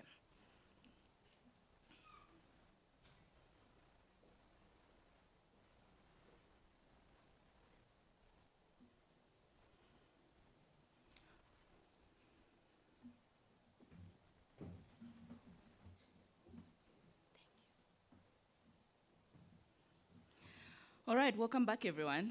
I hope you enjoyed the networking as well as the warm drinks. So we're going to now, just before we dive into the masterclass, we're now going to spend just a few minutes with the South African National Editors Forum, who are going to speak to us about a declaration that the Social Media for Peace South African Coalition has drafted in the hope that we can get many people to sign up to the pledge or the declaration. It's basically a declaration of some pledges from different stakeholders, including media, civil society, in terms of what actions or what commitments they make towards addressing issues of hate speech, xenophobia, mis and disinformation, as well as other online harms. So I'm going to invite to the podium Reggie Mwalusi, who is the Executive Director of SANEF, and Reggie is going to just come and share a little bit more about this declaration. Please bear in mind that this workshop, as well as this declaration, is where we are gearing up towards a bigger event or a bigger commemoration of World International Hate Speech Day, scheduled for the 29th of June. And I will steal 2 minutes from the schedule and spotlight or put the University of Pretoria Center for Human Rights on the spot, just to spend 2 minutes talking to us about the workshop or the commemoration that's been planned for the 29th of June, and this is in commemoration of International World Speech Day, where the declaration that Reggie is going to share will be shared publicly or with others. Please help me welcome Reggie Mwalusi.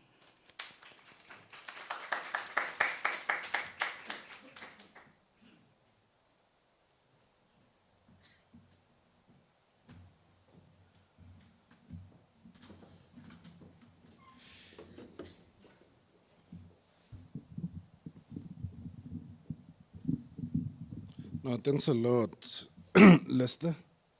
Thank you for the kind introduction. My name is Reggie Mwalusi. I work for the South African National Editors Forum. I've taken a huge risk this morning, and I'm wearing a jersey I'm not supposed to wear. So there's a game tonight, and if all goes wrong, William and Noah and Lester, I don't expect to see my pictures anyway, wearing this jersey. As a belief, please. So yeah, as I say, I work for the South African National Editors Forum. We are an organization with editors, senior journalists as members, and I'm sure all of you have seen the coverage of what's been happening with this Afrophobia, which really got to us just this past Monday and the meeting before. The issue has been on the agenda of our management committee, but particularly because we've been monitoring how the whole issue has been covered, and in some instances it has left a sour taste in our mouths to say what really needs to happen, and what we were discussing is we can't really be talking training guidelines now with 13 days to go for journalists, but call on editors to really step up in terms of the training, in terms of the empowering of their journalists. And I think one thing that young journalists as well, they need to be given context of, and I was speaking to one just yesterday afternoon, is that the issue of Afrophobia in this country is way dating back. I mean, I grew up in the Northwest. I'm a South African. I'm Tswana speaking, but I grew up being called Lenyasa, which is a derogatory word for someone who's from Malawi, all because I'm dark-skinned. You cycle back to 1994, that's when actually xenophobia and Afrophobia was starting in this country, where in Alexandra Township, they were going house to house, hunting down what they called foreigners that they need to go.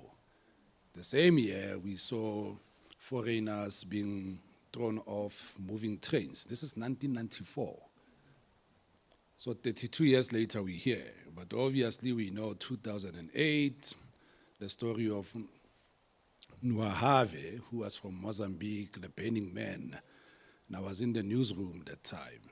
So you can imagine all these things, all these years. So yeah, so we're here, but I'm just going to briefly talk to you about the declaration that you'll get to engage with, but I don't want to steal much of your time. I'll focus on Section 3 of the declaration particularly. And that Section 3 speaks about the media sector and digital platforms, and I think Kyle earlier touched on digital platforms, so is Dr. Mahopeni touched on that, and I won't be going too much on platform accountability, because that's another issue that gets on my stoop, because there's been ongoing butting of heads between ourselves and platforms. But on our side, I mean, we the fourth estate, as we are called, we are protected by the Constitution, the Bill of Rights, Section 16, but if you look at that Section 16 of the Constitution, the subsection 2, that's where it talks about the responsibility that we have as the media in terms of our reporting.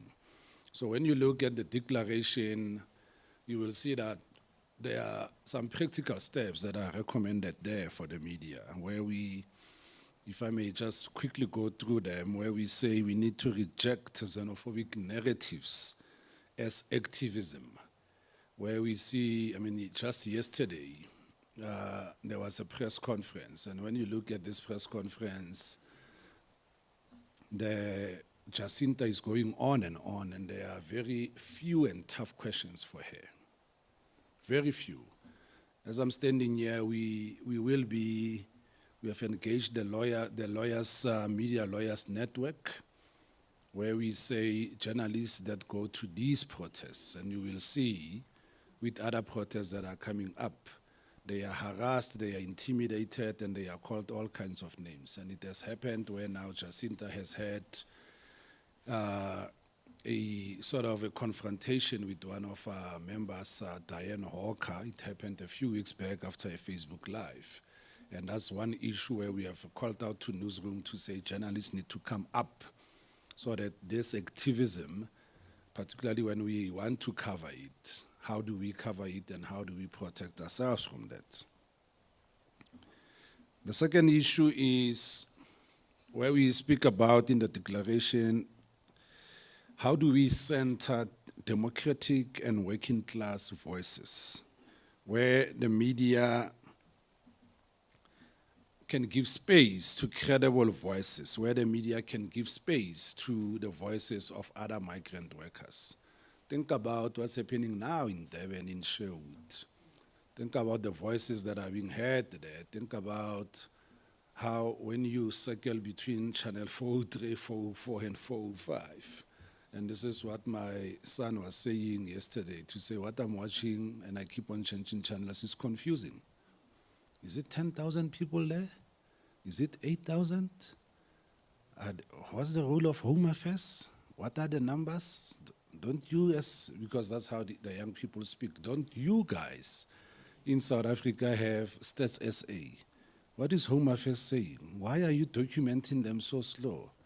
Are there no planes in South Africa? Why are you stressing about buses? So it was a whole lot of other questions that are, it was a whole lot of questions that I couldn't answer, but it's hearing the other voice, hearing the other people that we always emphasize in the media. And that voice, if you have realized, has been missing. And the apply no harm principle. I think here we do have an incident that me and William have debated. I've debated with ENCA itself, where we say if that clip that's on their IG page, much as we can they argue that the reporter left the mic there and the crowd surrounding the migrant was going off. But as the reporter having left the microphone there, you still have a right to try and make your way in and remove that mic. So if you watch that clip, it leaves a whole lot of questions for you on, was the reporter interviewing but engaging ENCA on this, which can agree to disagree.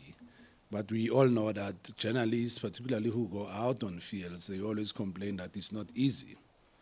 We all know that it's not easy. That's why as an organization, we have said we'll bring in the training, we'll bring in the mental wellness and all of those things. But it has changed. But much as it has changed, when you go into there, when you go there, that's why we have always said to journalists, go in as a pack. And when you go in as a pack, and it makes it easier. We've been doing elections training. That's exactly what we tell journalists. Last week we were with the South African Police Service discussing a standing order 156 for these elections and other protests. And that's exactly what SAPS says as well, to say you can't be left alone. And the ENCA example that I'm making is exactly that. So the last one is the deconstruct of dehumanizing vocab. And I think this is what I earlier spoke about and our management committee on Monday touched on, to say it cannot be acceptable that we still have all these names. And I think in my head now, I told you what I used to be called growing up because of my pigmentation. But in my head now, I can call out all these other names. And it cannot be acceptable that you go on air, whether radio, TV, or print, or whatever, and then you say all of these things. And it's acceptable. But what makes it much more tougher for us is, besides the internal controls, is the issue of what Annie referred to earlier, the question that we've been asking quite a lot, that who's actually a journalist in South Africa? Because these people, we've got people who are running amok, and they are not part of they're not accountable to the press code, they're not accountable to the BCCSA. We've got podcasters who are now popular and calling people all kinds of names on a daily. But they are not accountable, and no one is holding them accountable. So the issue of language, and I think it's an issue that throughout this morning we need to raise as well, and then we need to debate and try to see how can we address that, and how can we solution drive it, not only for the mainstream media, but also for platforms. Thanks a lot, Lester. Thank you.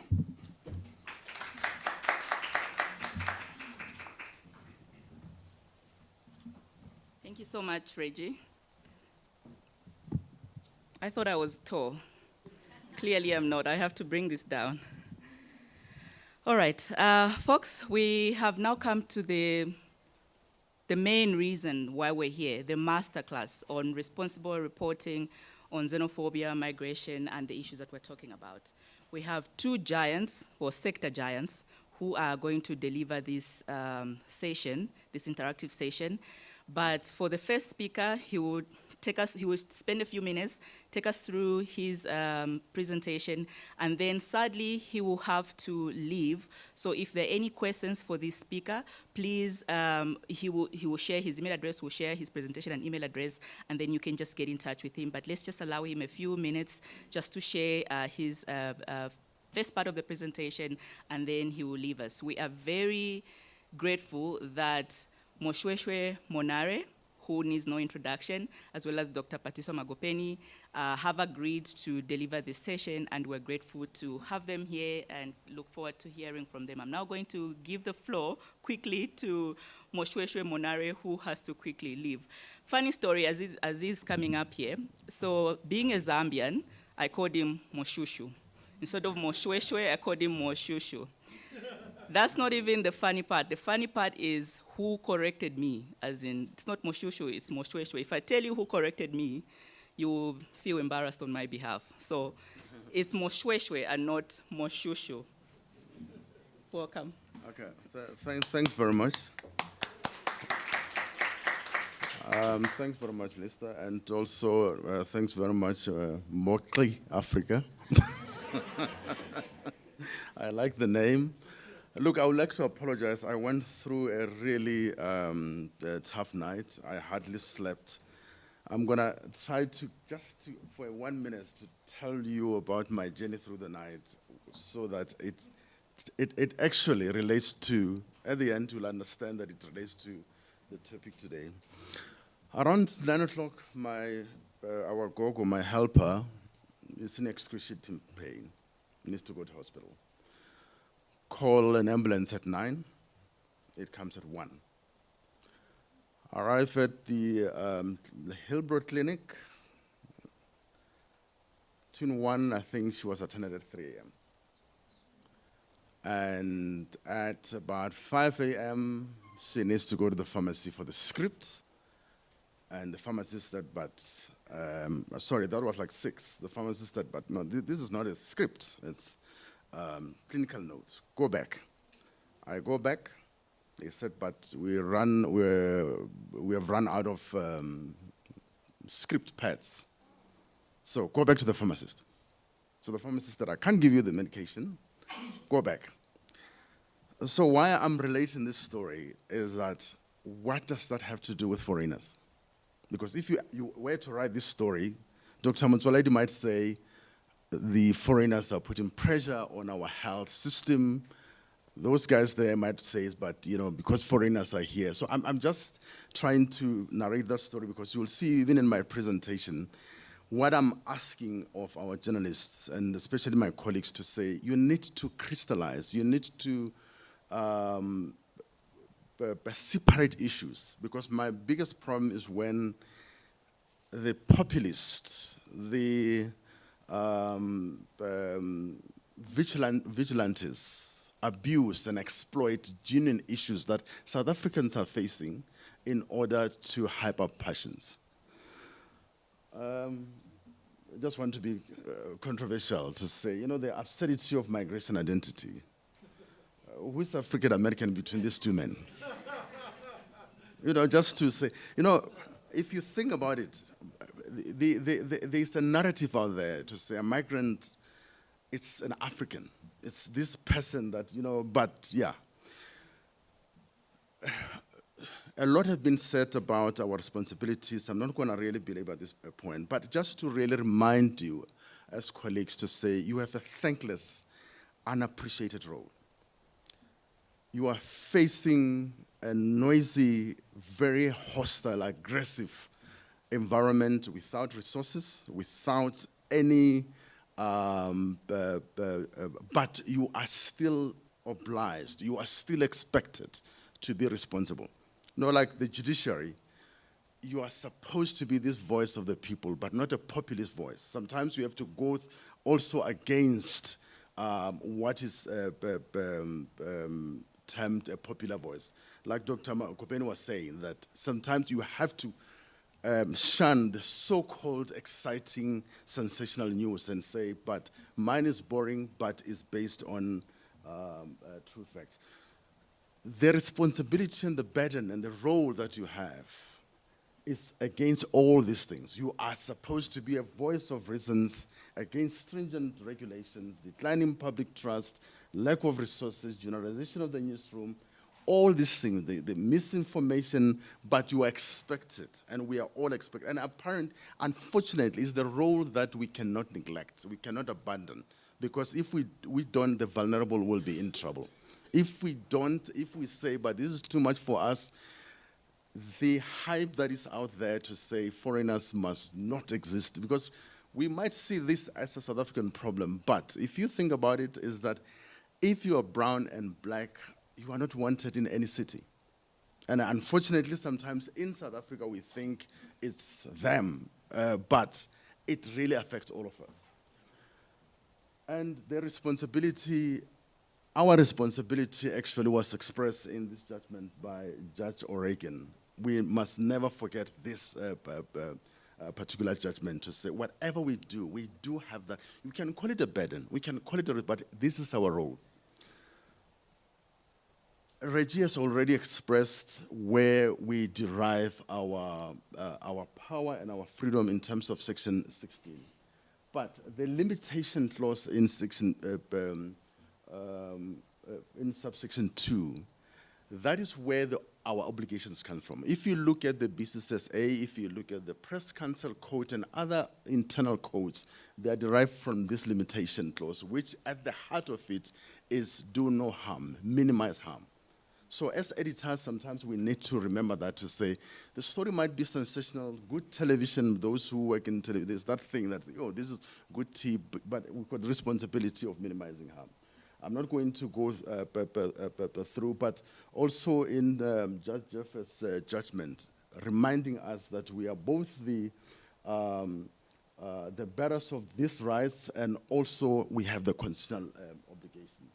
So this is the BCC as a code. If you look at it, especially where I highlighted in bold, it derives from that constitutional obligations. The same thing with the code of conduct of the press members.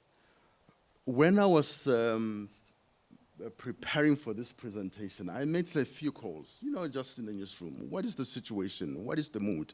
And some of these things really were shocking. They're anecdotal. They're not necessarily representing what is happening in South African media, but those things actually disturbed me, where the editors also felt that some of the reporters might be harboring the prejudice that is going around South Africa. So those are the things that, as editors, you need to understand that if there's no orientation about what our obligations, you're going to run a risk where we are going to be glorifying some of these vigilantes, some of these ethno-nationalists. So it's one of those things that sometimes you need to make that temperature check, that pulse check in our newsroom.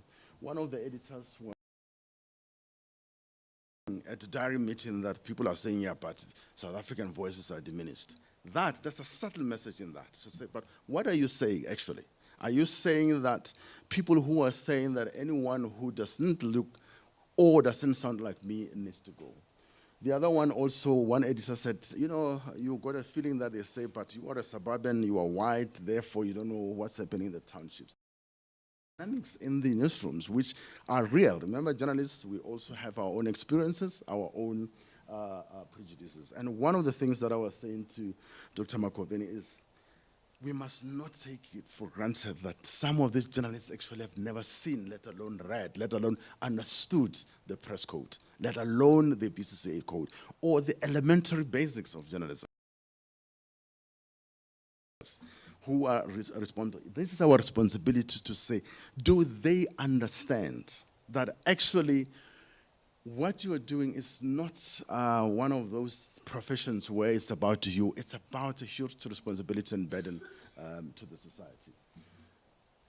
These are the kind of things which you need to say to reporters, to say, do you understand why people move? That you will not stop people moving. And some of these things, they are forced, they are push factors. And unfortunately, we've seen also people also hero worshipping and glorifying some of these leaders who have caused these things. People who have forced people to flee their countries. Now, all of a sudden, they are now interviewed as if these are responsible leaders who are looking after them. So those are the kind of contexts that we need to say to our journalists to understand the context of migration. To say, every time there's economic pressures globally, you will see the issue of migration coming up. Every time there is political strife, divisions, we have seen it with MAGA, especially during elections. South Africa, if you look at how it came about, you will see the patterns during elections. 2008, I think it was, 2015 or 14, what Reggie was saying, 1994. So those are the kind of things to say. There's a hidden hand that says there's someone taking advantage of real issues in order to whip up passions. And those are the kind of things where we need to say, hang on, this is not just some people who will just rise in KwaZulu-Natal. There is something happening there. If what Dr. Magopeni was telling me, which I can't reveal, is true, it's really something that is a responsibility for us to dig deeper. We have seen also some very migration, foreign policy uncertainty and loopholes where politicians take decisions. There's one politician who took decisions about the special dispensation for Zimbabweans. Now he's no longer the president and say, but yeah, why are they here? So those are the kind of duplicitous things that we need to expose. Because if you don't expose to say, but hang on. 6 years ago, you are the one who said this. You are the one who made this decision. Because if you don't do that, then this leader is supposed to be, because if you don't expose the South Africans who depend on you, they will think this leader is a hero. And actually it's the one who is fermenting all these kind of things. I've already spoken about how these issues are hijacked by fascists. And if we are not careful, like those people in the newsroom who are saying, yeah, but what about the voice of South Africans? We forget that actually 20 of the 62 people who were killed in 2008 were South Africans. We forget that. And it will happen again if we are not careful. Because people tend to think, it's about undocumented migrants, it's about the loss, but it's not about that. So those of us who are old enough, who have been there in the 90s, you will know that actually, if you are black, even in South Africa, during apartheid, actually, you have to prove to someone that actually you have not a right, but a privilege of being there. It was called pass. Your skin color actually was a crime in itself. And you have to show that I'm not committing a crime. And all of a sudden, we have forgotten as journalists to say, but we have been through that. I mean, for God's sake, a black person just walking in Johannesburg, all of a sudden that person needs to prove that actually it's not. I'm from Limpopo. I'll give you another example. I'm from Limpopo. You think in Limpopo, how many languages are in Limpopo? How many? Yeah? Yeah? Yeah? Yeah? Thank you. That's what I was getting there. There are languages or so-called dialects in Limpopo. If someone speaks those dialects, you will think it's not a South African. Kilobedu. Those people who replace S with KH. When they say Silosela is that thing, they will say Kilokela. And if you don't know, you will think these people are not South Africans. There's Bahananwa, Babirwa, Batokwa.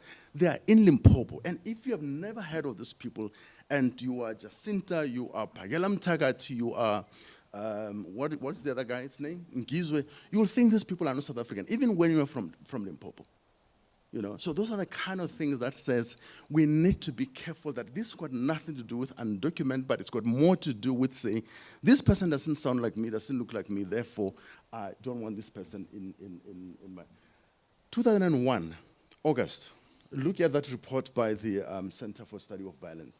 Whether documented or undocumented, foreigners are frequently treated as homogeneous category of illegal aliens. In certain cases, South African citizens have also fallen victims to xenophobia because they are perceived in racist terms as too dark to be South African. This is 2001, And sorry, I was going to play these videos. Dr. Mokopeni, you will play those videos. So, to me, it's our responsibility to say, how do we report without further victimizing foreigners? How do we report without trivializing genuine grievances? How do we report without excusing political accountability? Because my biggest worry, like the story that I was telling you about Gogo at home, is that if you do not look at the issue of incompetence, corruption, and other things, you are excusing politicians. You are saying, actually, no. You are really the best people here. The people who are causing this incompetence are foreigners. And to me, those are the things that we need to, when you look at crystallizing this issue, to say, do not sorry, I haven't slept, so, delegitimize genuine grievances, otherwise, genuine grievances of South Africans, otherwise they're exploited by a populist. To blame everything on migrants, to win over frustrated citizens to their cause, trigger frustrated citizens to vent their frustrations on migrants and instigate violence. For example, crime is a real issue in South Africa. And the test, you will see later how to apply the test. The test is that if you remove foreigners, will that crime fall away? As an editor, that should be your test, okay? Crime is a real, but if you listen to the corrections minister, what's his name? Is it Peter? Yeah. In his budget vote speech, he was saying that there are 104,000 inmates in South Africa and 24,000 are foreign. So, even though it's anecdotal, but it tells you to say, if you listen to, there was an ENCA headline that says foreign prisoners outnumber South Africans. And if you listen very carefully, it's like, but where do you get your statistics? Economic pressure, high cost of living, those are real issues. And if you look at unemployment, 46% of youth unemployed. Our president was repeating this yesterday, but if you look at quarterly labor force survey, it tells you that employed non-South Africans or people who were not born in South Africa are less than 10%. The statistic is that it's not from me. You know, same thing with corruption. Let's talk about undocumented. Who get arrested for issuing fraudulent documentations? It's not foreigners. It's South Africans in Home Affairs. The same thing with policing. Matlanga Commission, all of us, we know what is happening there. Lack of law enforcement. You get people saying, oh, there are sheikhs in Johannesburg, there are people, but where is Metro? That's got nothing to do with foreigners. So in our reporting, in our press conference, we have to say, hang on a minute. What about law enforcement? The same thing with poor leadership, where some leaders in Nigeria, Ghana, Tanzania, all of a sudden, who mismanaged economies and whatever, all of a sudden they are saying, oh, no, South Africans. But the question should be, why do people are forced to flee? And those, as journalists, we need to ask those kind of questions. That's why I said that to test those assumptions, you need to, if we remove migrants and conclude, will these grievances disappear? That to me should be a test. And if not, actually, then this assumption is baseless. You know, and it's one of the things every time when Jacinta and whatever open their mouth, we need to say, hang on a minute, where is this based on? You know, this poor state of our public facilities. Actually, there was a Stats SA report on trust in government and access to services and shadow of corruption, where it showed the public having low confidence in our public institutions. And that's got nothing to do with foreigners. It's about the quality, the things that I went through, Gogo went through this morning. You know, so to me is that if we don't do this, if we don't separate these issues or expose these issues, then we're going to be creating that information gap, which is going to be filled by this misinformation, by vigilantes, by ethno-nationalists. We're going to create the wrong impression to South Africans that foreigners are the root cause of our problems. We're going to create a wrong impression that all South Africans are xenophobic. If we don't do that, we're going to sow seeds of hatred, xenophobia, and suspicions. The same report by a study of violence, Center for the Study of Violence in August 2001. Another key global trend, especially within this country, is the tendency for governments to conflate foreigners with crime and use them as scapegoats for social problems such as unemployment. This is 2001. It's not today. This is 2001. When is 2001? I failed my math 25 years ago. Okay. The danger, if we don't do this, we absolve these leaders from responsibility. We absolve them from their accountability. We excuse them from bad policy and decisions. We absolve them from mismanaging their countries. We absolve populists, we allow populists to exploit issues to win elections. We excuse companies to exploit foreigners' vulnerability if we don't question these things. You know, the danger if we don't do these things, we are victimizing vulnerable migrants, we are influencing negative sentiments, so we need to really be careful about that. The SHRC report, SAHRC, Human Rights Commission report in 2009, as a form of ethnic prejudice, xenophobia often claims justification from immigration laws, hence stereotypes reduce all members of ethnically, linguistically, and culturally different groups to illegal immigrants regardless of their actual immigration status. To me, it's one of those things where you need to do the test to say, do you understand this? What do you call someone who is not a South African? What do you call someone who had fled their country due to war or persecution? These are the questions that you need to ask your reporters. What do you call someone who is waiting for the outcome of an application for sanctuary in another country? Someone who is in another country without proper records. Someone who is seeking employment. So that people understand that not everyone is an illegal or foreign or whatever. There are categories of people that if you don't, you're going to lump them into one group and say, Abahambe. Is it Abahambe? Yes, Abahambe. Instead of saying, but this is a refugee, this is an asylum seeker, this is an economic migrant. Do you understand? So these are important. You know, if you look at this report, if you don't do this, you're going to lump everybody together. We need to be careful in our headlines as well. You know, like what Reggie was saying, you know, where we repeat. Sometimes we tend to repeat these derogatory terms, you know. And the test to me is that some of these things replace that derogatory term with a race. You'll realize that actually it's unacceptable. I told William to say, you know, in the 1990s, when the country was changing, you had these far-right racists who were using words such as K-weight and whatever. As a reporter, will you repeat that? No. But my promise one is that when it's foreign migrants, you think it's cool about it. So the test also should be, if I'm going to replace this with race, will you? No. You know, that's why I'm saying that we need to challenge our interviewers' stereotypes, bigotry, about the harassment and vulnerability, the ENCA issue, the claims regarding data and conclusions, because that also means we have to puncture that myth. And to puncture that myth, we need to do our research. Dr. Magopeni is going to play these two clips to contrast what not and what to do, okay? We need to be careful in our reporting in terms of our negative headlines, not when we don't sensitize ordinary people about prejudice and wrongful. Because we need to also understand that South Africans depend on us, especially those who come from a huge media, public broadcaster. They depend on you for education. They depend on you for clarity.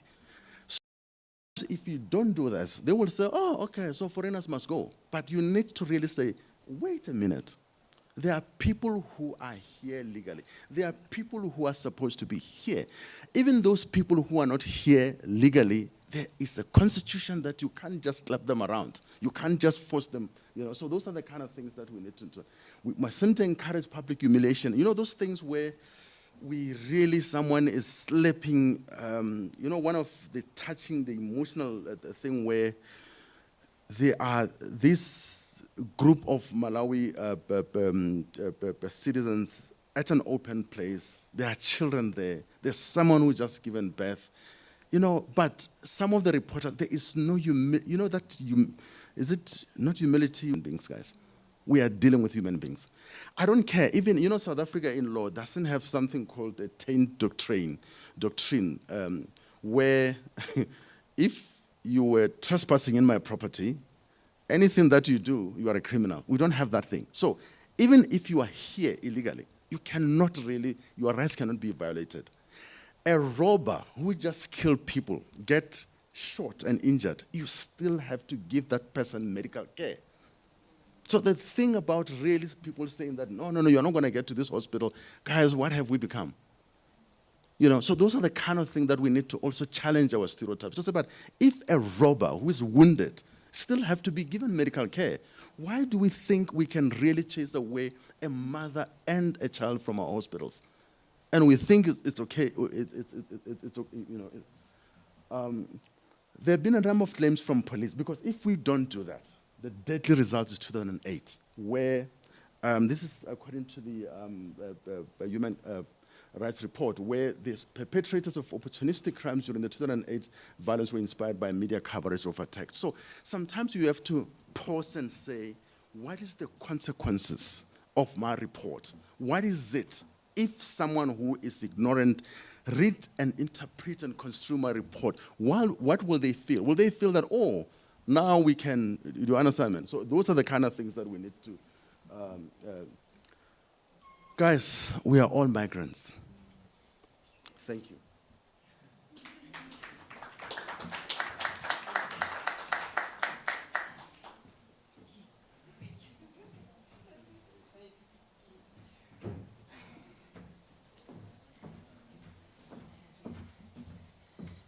Yeah, the migrant, that's me. I thank you, Mshweshwe, for that. I'm just wondering, I was in Kenya last month. I was in Kenya last month, and as I was going to the airport, I could hear the driver talking to someone on the phone, saying that he was taking me to the airport and he would come back, and he referred to me as a foreign national. Yes. I'm in their countries, I'm a foreign national. But the way it made me so uncomfortable. It was odd because I kept thinking to myself, we use the term so freely. And when someone says it to you, in fact, it wasn't even being said directly, but I was so uncomfortable, it wasn't funny, being called a foreign national. But yeah, but just before I proceed with this, I'm not going to take long, and this is an interactive session. Now we're going to have a conversation. Mshweshwe made reference to the narratives around what is going on, and it reminded me of something that I've just picked up. But it's been simmering, and it continues to simmer, and this is where the pre-banking needs to happen. We are going to sit, and we are going to be surprised, because as this thing is continuing, the conversations that are taking place online, it's already about, see how people from KZN are liberating the country. It's going to be tribalism that we're going to be dealing with, because they are moving from this part of the country to the next and holding all the marches and the conversations that are taking place around the issue. There's something else that's happening, and we need to start talking about it before it becomes a problem. And also, the point that he was making about the prison population and how we are not paying attention to the numbers, that there's 1,000 or 24,000 foreign nationals in our prisons. But have we asked for a breakdown? How many of those are counted as prisoners just on the basis of the fact that they don't have documentation? They're not criminals. They don't have documentation. Because one of the things that we need to do, we cannot excuse government from doing its work. How these people ended up here without documents is because government has failed to do its work. Which is why it's problematic to use the term illegal foreigners, because you're criminalizing them, and yet there's someone who was supposed to have done the work such that they are not here without documentation. The continental failures, the governance failures in Africa have led to the push factors that these people are leaving their countries and they end up here. I've not seen a newsroom, which is something that we do with other stories. I've not seen a newsroom that has said, there is a plane from Ghana or Malawi. I see that they are begging. There's a plane from Ghana that is coming to fetch its people who are here. Has any newsroom sent journalists to Ghana to look at the push factors in that environment? What is it that's causing the people to leave that country? You can do that with all the countries. And why is our storytelling not as deep as it's supposed to be? Because contextualization comes from that. Until we are able to tell the South African population about the pull and push factors in those countries, they will have no compassion for what is going on. So those are the things that I wanted us to pay attention to. And if as journalists we're supposed to stand in the gap, what exactly are we doing? We need to hold the line so that the society can hold its own. But what exactly are we doing as journalists? Other than the fact that we are chasing the people who are spewing the narrative and repeating it as we get it, without interrogating it. So the last part that I wanted to make reference to is the absence of the business community in our coverage about the issue. Where's BUSA in our coverage? Where is Black Business Council? Where's Black Management Forum? You can think of all the corporate formations, but what are we saying? And you hear fragmented voices from the faith community. There's no commitment. It's fragmented voices. But why is our coverage not inclusive to the extent that we are able to pick up all the voices before we are labeled xenophobic as South Africans? So yeah, we need to think about that. But I'm not going to go through the objectives because it's exactly why we're here. So we're trying to get to understand all these things that we have spoken about already and some of the issues that we are going to deal with in terms of the content that we're going to look at. These slides are going to be shared, and I've tried to make sure that they've information instead of just graphics, so that people who are unable to be here can actually read themselves. I just want to look at the definitions, and I want you to, in fact, I shouldn't have done this. What's your understanding of hate speech? What do you think hate speech is?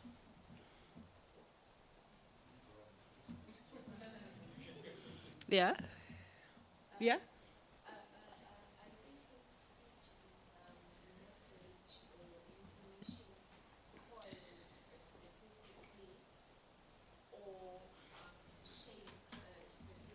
To promote hate between given tribes or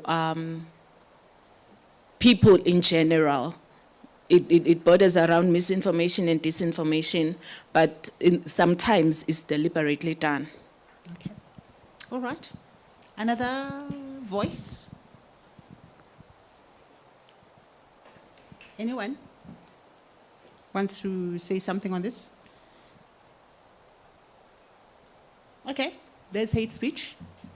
It is not a tight definition, but it means that. That it's any communication in speech, writing, or behavior that attacks or uses discriminatory and pejorative language towards a person or group based on their identity. It could be you. It could be you. And the reason I was using the first thing about KZN, there was a time when people from the Eastern Cape were referred to as in the Western Cape, and that's a domestic issue. So we have these things already. So this stuff does happen. And if you look at asylum, this is what we regard as state protection of individuals who are coming from other countries and end up elsewhere. They are usually push reasons, which is what we're talking about. They are things that push them from their countries to other countries. And then the related term being asylum seekers is people who are seeking refuge but are not granted that permission yet. They are still seeking, their applications are being processed, but they are not legally recognized yet. But our coverage does not make that distinction. Everybody is an illegal foreigner. Yeah? Our coverage doesn't make that distinction, and we need to make that distinction. A refugee, any person forced to flee their country, this is, in some of the cases, people who have left their countries, managed to secure asylum. And now they are in the country, but there are legitimate reasons for them to be here. Similarly with the xenophobia, but you know what I like about xenophobia? It's the fact that it's an irrational fear. It is irrational. So you make up stuff, and in fact you create a scarecrow, and then you're scared of it yourself, because it is an irrational fear or dislike of people from different countries or different cultures. And that cultures is important again, because you could be sitting in South Africa and experiencing the same thing as a South African from your fellow countrymen. And these are things that we need to be mindful of. So the one thing that I want us to look at, how did we get here? I'm not going to stay on this because there's a reference that has been made, but I'm deliberate in framing them as liabilities and privileges. They're liabilities and they're privileges, and it's a complex issue. Racism, being of a particular race, could be a liability that it exposes you to harm, or it could be a privilege, depending on the circumstances. Similarly, being of a different sexual orientation or being seen as someone who has a different sexual preference could be a liability or a privilege, depending on who's dealing with you. The same with cultural issues, tribal issues, migration liability, which is a huge issue, and that's what we're dealing with now. And in fact, you can even look at the intersection between migration, which has to do with the country of origin. That's why it gets complex. It depends on where you come from as an immigrant. Your country of origin could be a privilege, even though you are a foreigner in the country, you are a foreign national. And your race could be a privilege, even though you are a foreign national in South Africa. So these are nuances that, as the media, we need to pay attention to. That actually is not a black and white issue. There are liabilities and there are privileges in the stuff that we're dealing with. So explore the intersectionality of the issues. And then you have actors, some are visible, you're Jacintha's and others, some are invisible. And in fact, I'm even wondering if there isn't something else that's happening in the country that we have not put our finger on it yet. And it's possible. And then you have institutional and informal actors, being the ministers who run their mouths on things that are dangerous. And then you have the informal ones, being the groups and the people who are online who are saying all sorts of things without accountability. And then some of it is domestic and external. We've seen different countries expressing their views on what's happening in South Africa. So it's not just a domestic issue. We are seeing state actors as well getting involved in the conversations without taking responsibility for their people having left their countries. They're not taking responsibility for that. It's the conditions in their countries that have led to some of the people leaving their countries. And then you have the environment, which is a trigger in itself in South Africa, the economic frustrations of South Africans, the inequality and political scapegoating that we're seeing now, that particularly that we are going towards elections, that politicians are going to use migration as a campaign tool. And we need to be careful in how we tell these stories as the media. And again, then accountabilities, we have inadequate mechanisms. And in fact, I'm even wondering whether we are even invested in holding people accountable, including the government, in what has transpired in the country. So when the president stands there in his address that is a monologue that no one is going to question, and says, yes, there's a problem, we acknowledge this, we acknowledge that. But the fact that he's not taking responsibility, as in, this is why we have failed. You point out the failures, but not telling us why. And two, you're pointing out the failures, you're not telling us what is the cost to the country that we find ourselves here.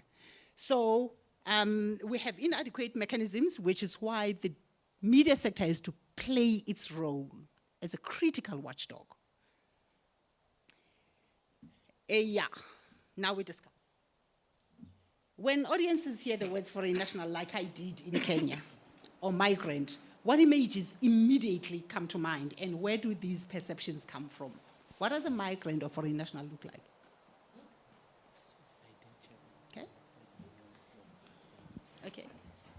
There are two hands. There's a hand here, there's a hand there.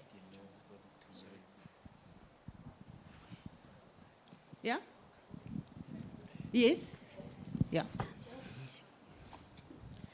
I think the term migrant and foreign national has kind of, or the immediate perception I get, has been crowded out by Western discourse, American and European discourse. They're kind of, I call it brown gevaar. When I hear migrant, I think about the narratives that they've put in place about people who come in on boats and commit crimes, which also in their context is untrue. The #1 migrant and illegal migrant group in the UK are Albanian white men. So I think we need to in my reflection, just reclaim the accuracies, however ugly or complicated they may be, about what migrancy is, and that these people aren't just kind of UNICEF photos hiking on foot across a border, and that migrancy is very complicated and often very intertwined with an economy. These people are already here, they already have jobs, they are a part of this country, and a part of this country belongs to them. So that's kind of my 2 cents. All right, thank you for that. I saw a hand here, and then we're going to get back there. Okay, for me, when we think of foreign nationals and migrants, sometimes the perception that comes is the stereotypes that deals with the economy, because they are coming maybe in that country because they are fleeing, there's no jobs there, they are coming to take our jobs. In terms also maybe behavior, in terms of crime and those kind of issues, that they are the ones who are committing crime. So those stereotypes also, they inform that there is this negativity towards them, and say they are coming to steal our jobs, they are coming to steal our land, they are coming to steal. So there is always already the perpetuation of this negativity towards people because they don't look like us, they are not speaking the same language as us. So socially also, it's like there is some kind of alienation because we don't want to be part of these people, forgetting that we are all a human race. Correct? The othering. Yeah, they are not us. Yeah. Yeah. Yes. I think I'm going to weave my response with what the other ladies have been saying. I think as a South African, the initial picture that comes when you think about a foreign national or a migrant is what has been perpetuated by online and media propaganda. When you're a South African and you think foreign national, you're thinking the people that need to leave, the illegal immigrants, and we neglect to think about the foreign nationals that are in South Africa to help to shape change and African unity. Yeah. Thank you. For me, a foreign national, when I hear that, I'm Congolese and I grew up here. I heard my kid's cousin who came from the Eastern Cape arguing, because sometimes you need to let them argue. So this is a 22-year-old with my 20-year-old and my 18-year-old and my 16-year-old talking about this issue. I heard them speak and I just kind of pretended not to hear what was actually happening. Their cousin from the Eastern Cape says to them, so my daughter who's 16 says, what about the whites who are here illegal? He says, oh no, white people are never illegal. Yeah. Yeah, 22-year-old family member says this to my daughter, she just lost it. I had to calm her down, right? So that's the first part. The second part is actually that it is people who are not human. So that person is actually black from another African country. That's why I separate xenophobia from Afrophobia all the time. From as far back as 2008 when President Mbeki said, South Africans are not xenophobic. I'm like, yeah, but they are Afrophobic. Yeah. Very, very clear. Lastly, and very, very importantly also, is their contribution to the nation. So when you say a foreign national is a taker and not a contributor, right? I employ close to 70 people full-time. 99% of them South Africans, full-time. So when somebody sees me online, people can say, well, people like you can't create employment and stuff like that. It is basically centered around you are coming here to take, therefore you don't belong. But the last thing I want to mention is that you cannot dehumanize a human being without actually losing your own humanity. And we know now that the people who are behaving this way, honestly speaking, they've lost their humanity. I'll stop here. All right, we're going to come back. There's another question. Just hold there. You will make your contribution. Just on the point that was made, it is surprising that all the marches are targeted towards communities. No one has thought of going to the Pan-African Parliament. None of the marches have gone to the Pan-African Parliament, where these states are represented and where they should be held accountable for what has happened. And in fact, at home, talking about Eastern Cape, I was there in December. What happens? Kukhona imigidi there, the initiation ceremonies. I go there, and there are many Somalians who are in the village. They have homes, they have wives, they have children, they are elders in the village. Pre-banking.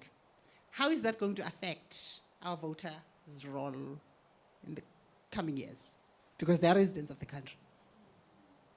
They're here, they're married, they're families, and they are elders in the village. You see them in the kraals, and they stand up and speak like elders, and they speak the language. So there is something that's happening, and we're not paying attention to it. So our role is deeper. I just want to run through this. The media's role in reinforcing the anti-migrant sentiment, xenophobia, Afrophobia, and all the stuff. One, we associate migrants with crime without evidence. So that's the first one. The second one, we focus on nationality even when it's not necessary in our coverage. A Zimbabwean national, how? How is it of relevance to what you're saying? Yes, there are instances where it's relevant to refer to the person and mention the country, but it's not always the case, and it's not always necessary. And three, the dehumanizing labels that we use as illegal aliens and illegals. We need to be accurate in our framing of how we report. And again, without reporting migration without, or issues of migration without including their voices. We're not including their voices. And in fact, we are looking for them retaliating. We are not talking about those who are rational in their approach. And there are many of those now online who are saying, guys, we understand. We understand. We understand the issues, we understand the concerns that are being raised by South Africans, but do we see them in our mainstream media? No, we don't see them because they're not giving us the sensation that we're looking for. And that we amplify inflammatory political statements without scrutiny. This happens a lot with the politicians that we deal with. We don't question them, we're not scrutinizing what they say, we're not going back and say, but this is what you said previously, so why have you changed it now? So we're not asking those questions. Similarly, we use visuals that portray migrants as threats or invaders and not contributors, which is exactly the point we're making, because there are areas where they are contributors in a manner that interrogates the anti-migrant sentiments. We need to look at human-centered reporting that's inclusive, that takes into account the issues I actually want to go home, but because their paperwork is no longer in order because of the COVID-19 restrictions, and now they are scared of presenting themselves to authorities. Where is that story in our coverage? Context is important in how we reflect their issues, so we need to include the voices.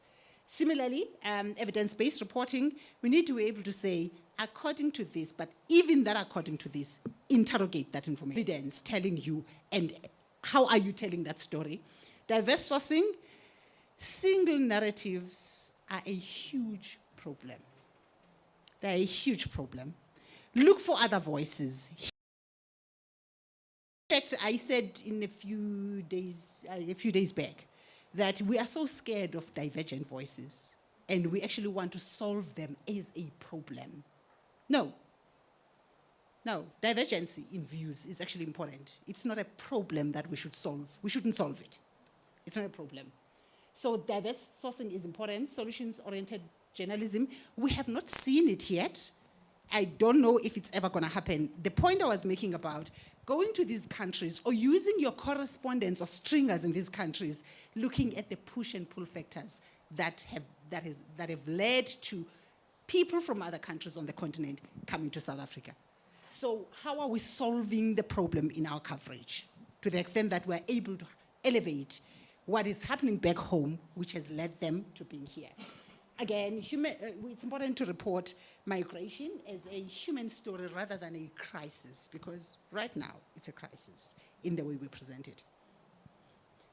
Migrants are a problem, and what we are seeing is a crisis in the way we frame the story. So where is the human element in how we report the issue? So this is a practical do's and don'ts for reporting migration and xenophobia. Accurate and precise terminology. We spoke about refugees and lumping everyone as an undocumented migrant. And I think we're evolving. I like how the terminology is starting to move from illegal foreigners to undocumented migrants, but we still need to be accurate. If the person is an undocumented migrant, is that person an asylum seeker or not? So we need to look at that. Verifying claims linking migrants to crime or unemployment, and not just assume that all Nigerians in the country are criminals. How do we verify those claims, and how do we frame such verification in our coverage? This we've referred to. Provide historical and policy context, which is where political accountability comes in. Government is getting away with murder. It's getting away with murder. Because we're not interrogating what has collapsed as governance in terms of policy. Challenging misinformation with evidence, as well as considering potential harm before publication. Let's not rush with publication. We need to consider potential harm. We don't use nationality unless it's genuinely relevant. And again, that some of the things that we do is to frame migration solely as a security issue, a security threat. And that's not the case. It is not the case. But what I want us to do, I'm not sure if we still have time to look at the ENSA video, because I want us to play that video. We are going to answer questions. So play that video, and as you are playing that video, consider these questions.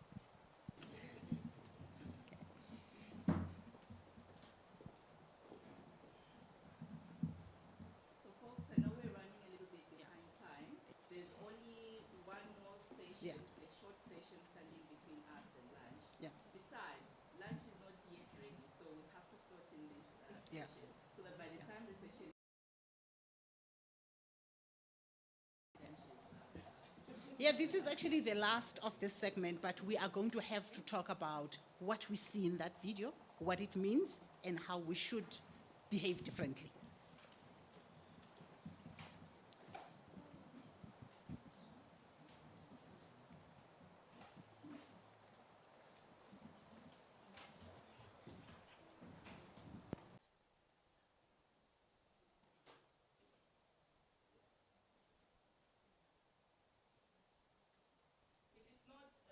Yeah. Okay.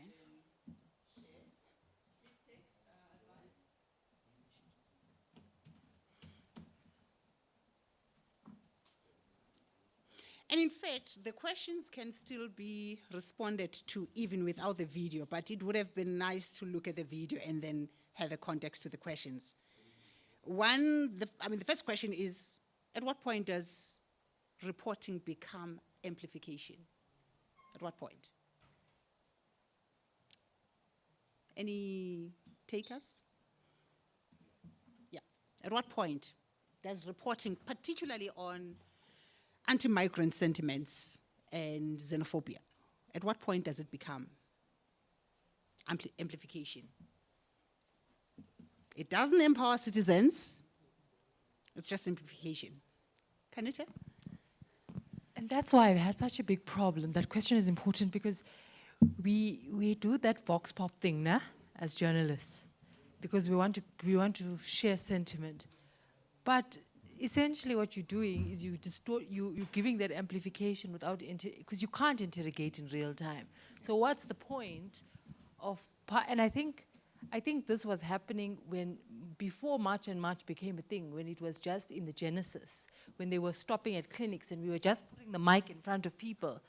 And there's some responsibility of the amplification we have to take into account. Yeah. Thank you, Kanita. Is there there's another view or another input? Right at the back. Okay. Our video seems to be coming up. Is it possible for you to hold on to your intervention and then we'll watch Yeah. the video then? Yeah. Okay.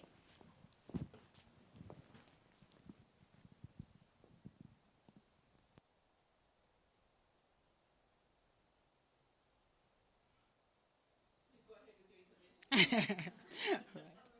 Yeah.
Thank you.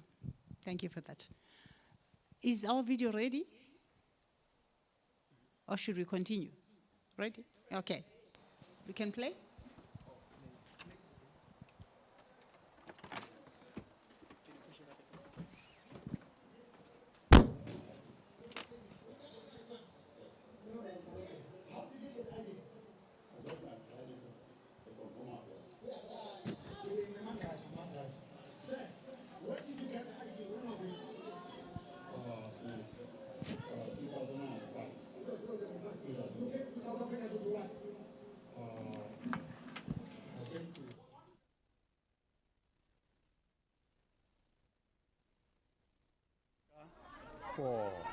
Because there was a war in Nigeria.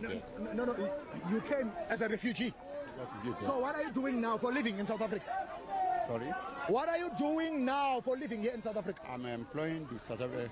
What are you doing? Are you the one who's running the kawash? No, look, sir. Just to be gentle, because I'm an old man, we are here to tell you, according to Immigration Act 2002, Section 13, 15, and 19, you are not allowed to operate any kind of business not unless you have a minimum investment of 5 million rand and above.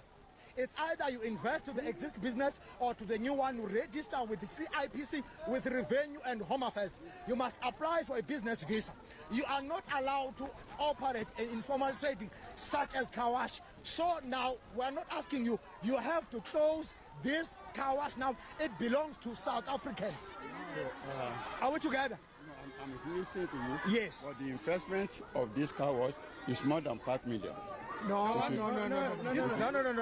Local business, not Nigerian. Sorry? You can't invest in such business. It's not for it's an informal trading. The informal is a benefit of the South Africans. No, we're not going to delay because we're going to submit the memorandum. But we're telling you, just close down now.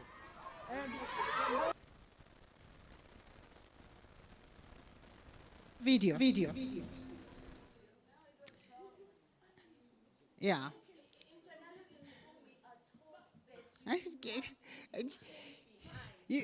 we get to a point where a journalist was allowed to leave the tool there and there was no one muting and ENCA had the audacity to play that whole video?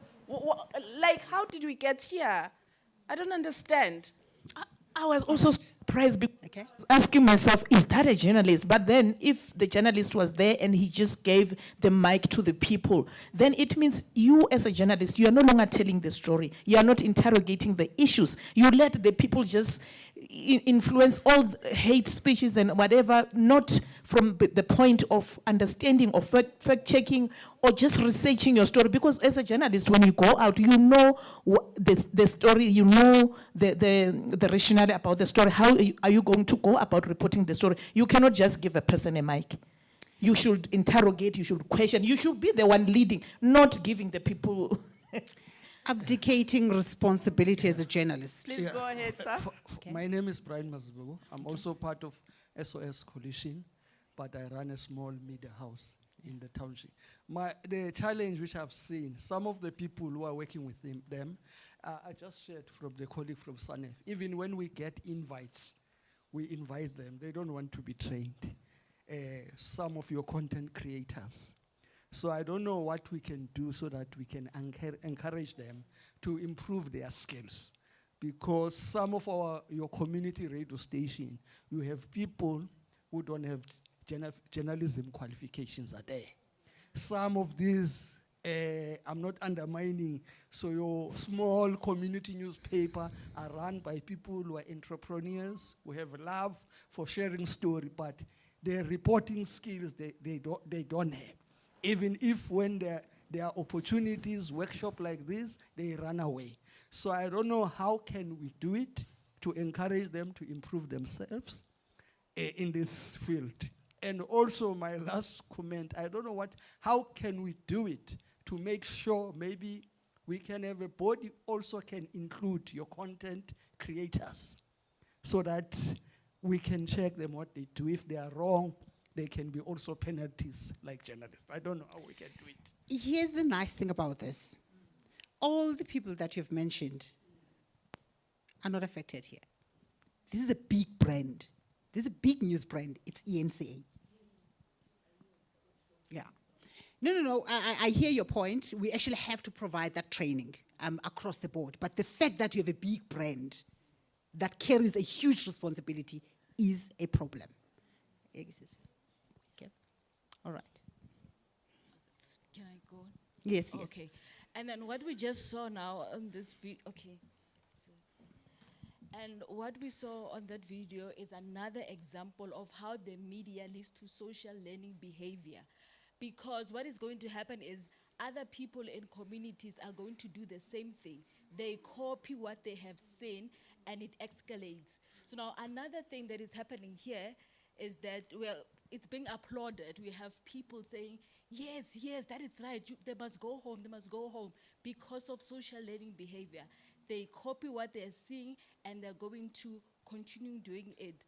So now as a journalist or a media house or an editor, you should know that when that happens, you shift the camera because of that is totally unacceptable. You do not hand the microphone to someone who is clearly adding fuel to the fire, because that is exactly what happens. Okay, all right.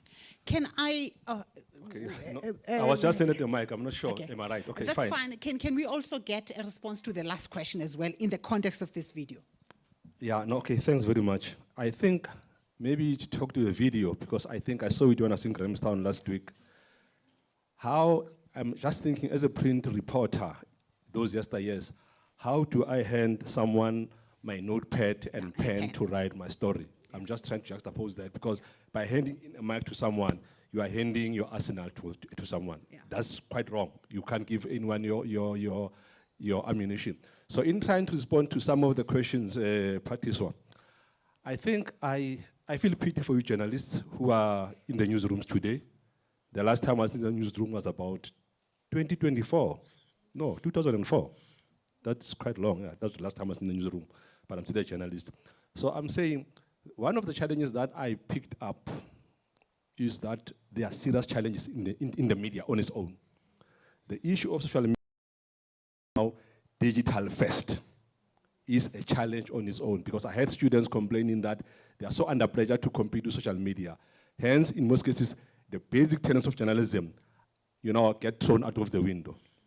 Two, of Pan-African Parliament, and I was just sitting here asking myself, the last time I remember, if I can ask, who's the president of PEP? The last time I remember was Gabriel Mungela. That last time, that I don't even think it's just editors have to take responsibility, because you are putting too much blame on journalists. They can go and take these good ideas there, but will they able to implement them, yes or no? That's a question. And two, final one. You talk, the speaker from UN spoke about something very, very crucial and very important about communication for development. You touched it a bit here, but journalists should also look at how do they become, come with development journalism, not something that, where we are building and constructing their country, not just, chasing the kind of narrative that's happening. Thanks very much. I had a lot of questions. There were a lot of presenters there, but it's fine. I'll stop it here because of lunch. All right, so sorry that I you think have this to is the, stop yeah, here. there's a last one. Yeah, there's a question here. I think you're going to be last. You haven't spoken. Okay. I'm sorry to be taking time, but when we left school, when we graduated, we were told that it's our responsibility to sell our continent in a more positive way. We were also told to advocate for licensing for journalists that are practicing. It should not be just anyone. Bodies like Moxie Africa, bodies like SANEF, Editors Forum, all those bodies should be advocating for that, because we are where we are today because there's no regulatory mechanism.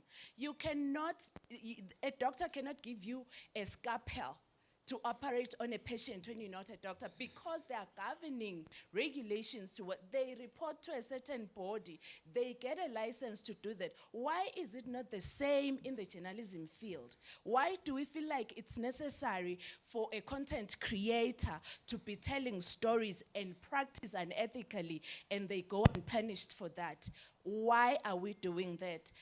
My small contribution to irresponsibility of editors that are in newsrooms these days, they need to empower their journalists. They need to go back and hire people who actually studied journalism. I'm sorry I'm going to be unpopular for this.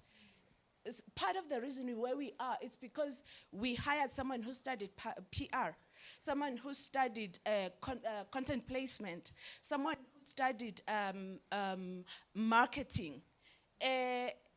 In some newsrooms, they're able to train them and they go towards journalism. But in most cases, we do not have that. We have journalists that are by themselves. It's about seeing them on TV, not the story. We have totally left South Africans in isolation. We're chasing events. We're chasing things that we see on social media that are creating conversations. Instead of telling the real stories of South Africans, we're going towards elections. What do we have to show? That's my parting shot. Thank you. I was also going to say, I think it's a major issue that a lot of these legacy newspapers also sort of focus on virality without understanding how to operate ethically on social media. As much as there's an emphasis on needing people who obviously are journalists first within the field, there's also an emphasis and need for people who actually understand social media and algorithms, because we have like a bunch of people who don't fully understand algorithms, don't understand the damage and harm, have not understood ethics when it comes to journalism. Even something as simple as if you wanted to do a piece, like we are a social media publication, if you want to do a piece, you also have to think about the ethics of, if I'm doing a piece about illegal immigration, for example, and it's genuinely about illegal immigration or undocumented migrants or whatever it's being called in that moment. For example, I would not use an expert who is also a non-South African when talking, because that's unethical, because you're not putting that person in a line of fire, knowing very well how their nationality may affect people's ability to hear, vice versa. There's those elements of having to understand ethicalness when it comes to social media. I think something that we see from a lot of these legacy brands is that while they understand journalistic elements when it comes to producing for TV, for radio, for newspaper, they do not understand how to operate ethically on social media. The only thing they understand is how to get 100,000 views. And that's the issue. All right, on that note, this would have been a great conversation, but we're running out of time. Just the points that, let me start with the last one. Licensing, no, that was legacy media and not knowing how to conduct itself ethically online. Actually, the press code guides legacy media online. Print media that is transitioning to digital platforms, they're subscribers to the press code, and they're held responsible for that. You can ask News 24 and how many times they end up on the Press Council and many others. And in fact, we're now seeing broadcasters as well, that those that have exclusively digital content that are being held responsible for their conduct online. So there are guardrails, but where the public is concerned, there are none. There are none, which is an issue that we need to pay attention to. The point we're raising about licensing, you don't want to go there. Ask other journalists outside this region. They actually wish they were South African, because their licensing means that the minute you step on the toes of politicians, you don't have a license to operate. Yes, because that license, you have to renew it every year. So when they're unhappy with you, you're not going to have a license to operate. So there are other mechanisms that we need to look at, but not licensing. We know that conversation about the media tribunal and other stuff, and how it was thwarted before it even took shape. There's a reason why South Africa has opted to use the Constitution as the supreme, particularly where, as a supreme mechanism for the media, particularly where freedom of expression and media freedom is concerned, and the responsibilities that come with it. There are countries on the continent, Kenya is one of them, I think Zambia, because I chair the network of independent media councils on the continent. It's a Pan-African structure. I know exactly what's going on, and I know the pain points. We're actually trying to drive self-regulation for the media, because those who are controlled by the state and who have to abide by legislation that ties the media, actually, they're suffocated. They can't do their work. Yeah. So there are other mechanisms that we should consider. And the danger with the training that you're talking about, yes, doctors have to do the work, and you can't just go and operate. No, unless actually we've seen people operating without medical. So, but there is an issue, and we are seeing a trend at the time when we need credible journalism, the closure of gen schools in the country. We're seeing the growth of media and communication schools, a conversion, which is not necessarily journalism. So there is a problem there where curriculum and training issues are concerned. So it's something that we need to pay attention to. So this is the last one, and I like the fact that Umushashwe did mention this, do no harm. Strive to do no harm in the way you practice your journalism, and that's one of the points that Themba, you were mentioning, the capacity of the newsrooms to do their work, regardless of what we are going through, because this is a very strange environment where workers have to see to it that the sector is sustainable. I've never seen this anyway. You've never seen mine workers being told that they must make sure that the sector thrives. But in the media, you have the editors forum that has to do the work, mobilize funds, train journalists. Where does that happen? Which sector does that? Where media owners abdicate their responsibility and it's left to the worker, they can still function operationally and effectively. And we always have to think about producing journalism that serves humanity and nothing else. Yeah. It's difficult where you talk about corporate media, where they still have to count runs and cents, but we always, as journalists, we always have to strive for journalism that serves humanity.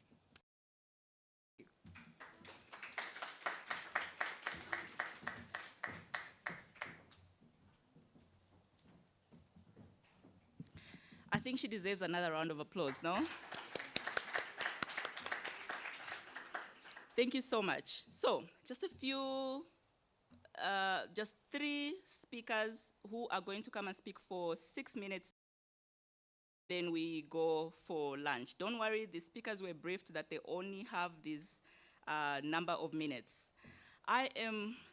One of my biggest takeaway from this workshop is going to be your reaction to the ENCA video. I don't know I don't have the right way to explain your But that was very good to see.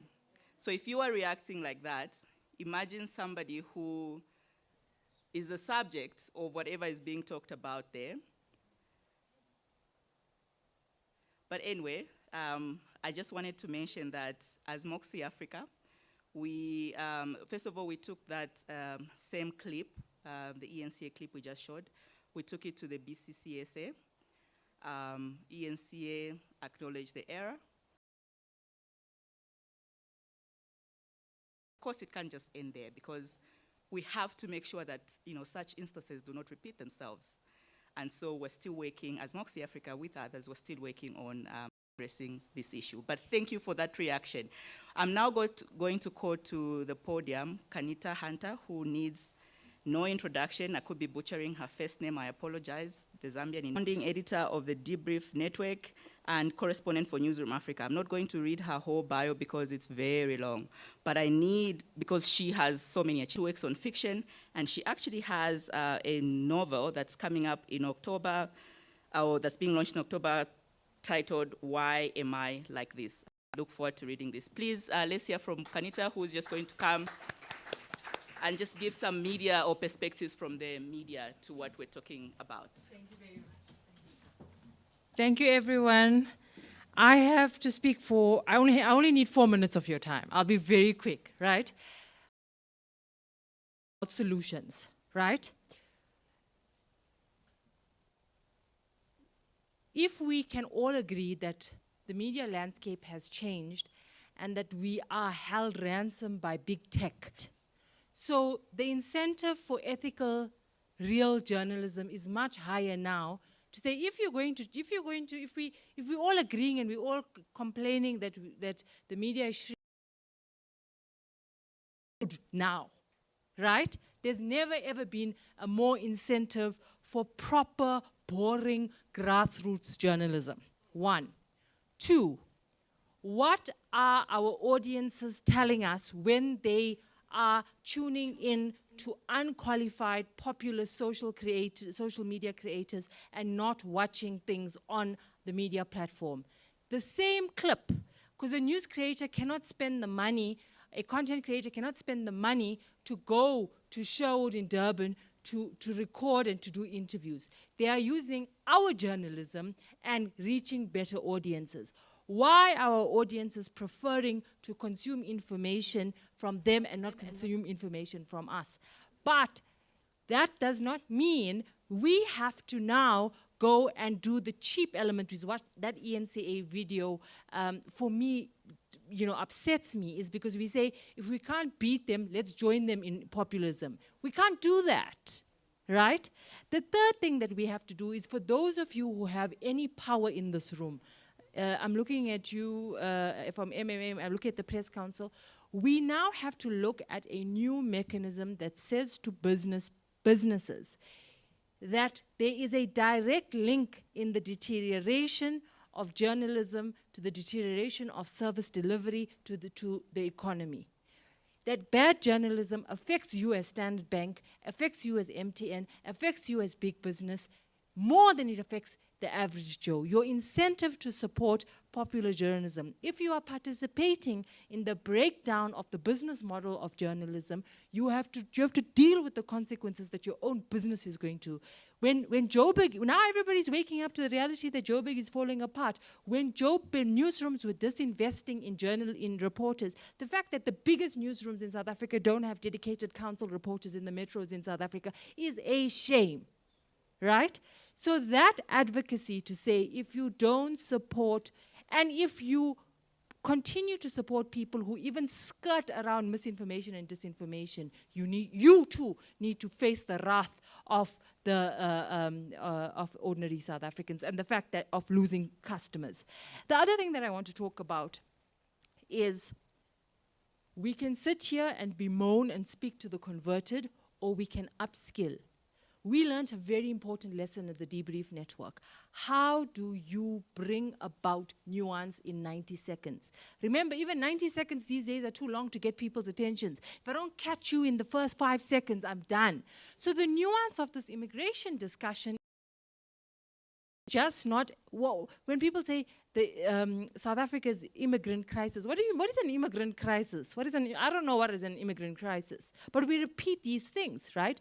So we had a story about Nigerians going home, asking for repatriation. And we did one. It's the silliest piece of journalism. It was a vox pop. We interviewed a guy getting onto the bus, right? But what was he able to do? He was able to bring a nuance to a conversation that says, hey, I came here when I was 3 years old from Nigeria. I've been living here. I've been asking Home Affairs. Home Affairs has the administrative failure has made me illegal. Because I am illegal, I can't continue at WITS, and therefore I'm now stuck. But I can't go home because there's nothing for me there at home. So that nuance is what we have to chase. And I don't believe that nuance only has to be 60-minute webinars where we speak to the we flood the ecosystem is to say, this is what the misinformation persists. We have to know what the misinformation looks like, and we have to say, how can we bring nuanced conversation to, or the nuances of the conversation to the fore? Because without that, we are going to have binaries, and what sits in binaries is misinformation and disinformation, and what we know is that anything that is created online translates into the real world. My final point is, we can sit and have intelligent conversations around how, what is behind the exploitation of this sort of xenophobic element in South Africa. We all have opinions as to what it is. But I can tell you from first-hand experience that what you see is not always what happens. And I'll give you a quick anecdote.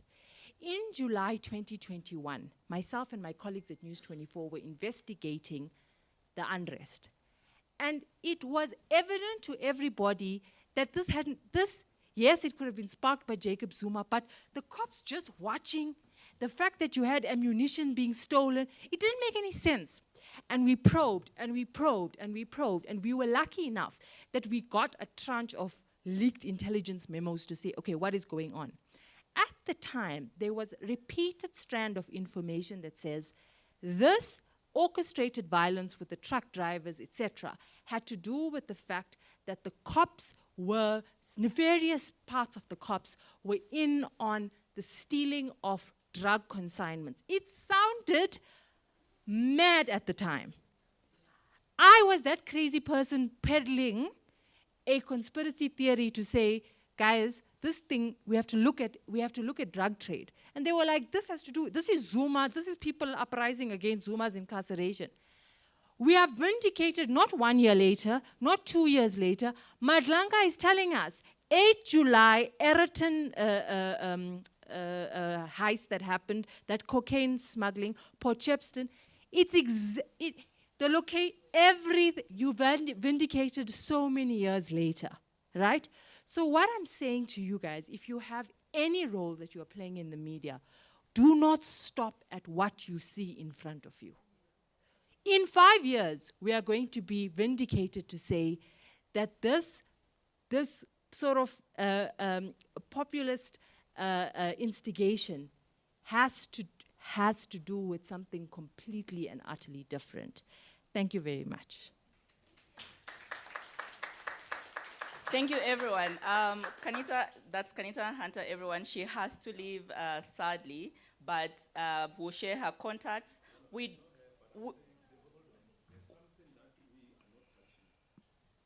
Today's event is important because it's not touching on online harassment. It's important to touch on that just for a minute. I can just say that we are preaching to the converted here because everyone here has been harassed in some way. And it's what we're seeing with the March and the harassment of journalists is a seed that was planted 10 years ago, and we've been fighting, as William, we've been speaking about the harassment of journalists. It is the easiest tool to censor journalists.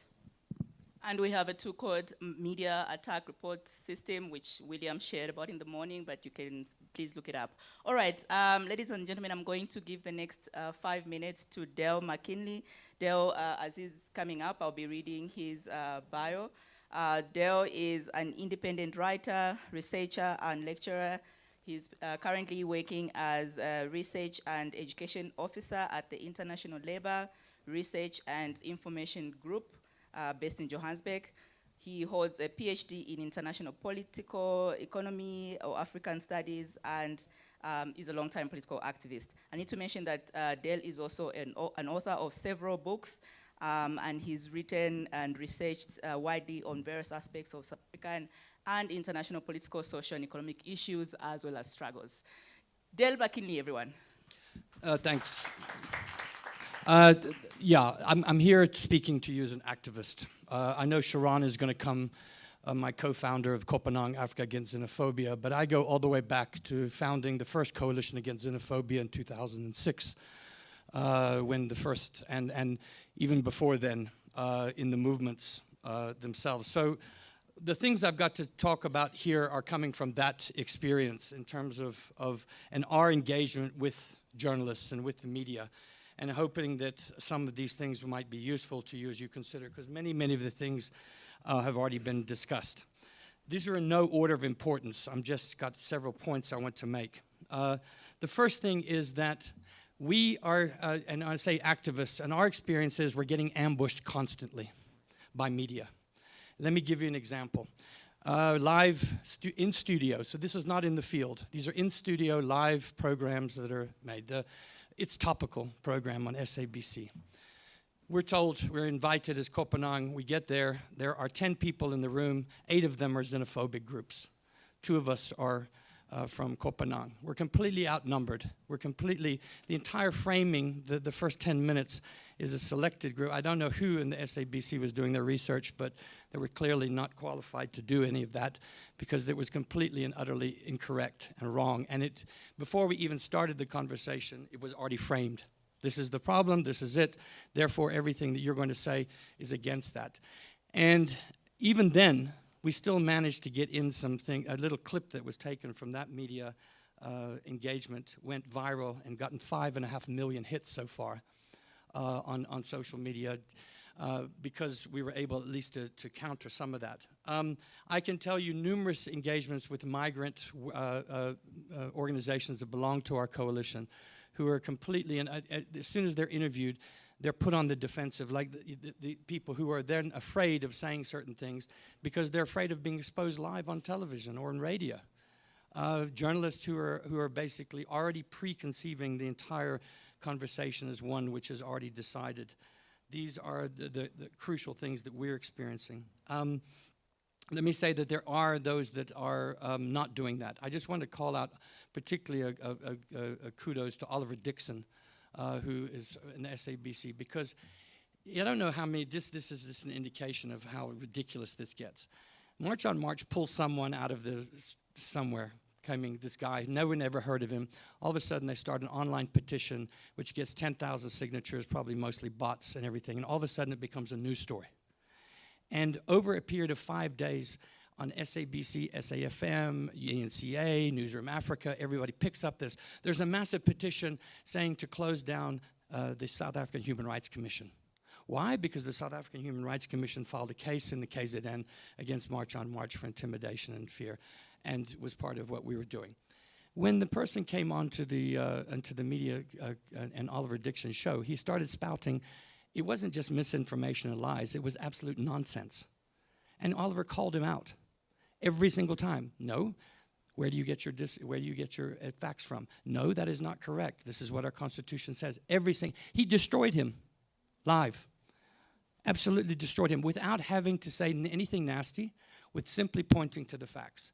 And that was an indication to me that there are still these pockets where people take their journalism seriously, who understand, who call out these things, as opposed to Jacinta and Zandile doing just spouting constant nonsense and gibberish most of the time, and not being called out for it.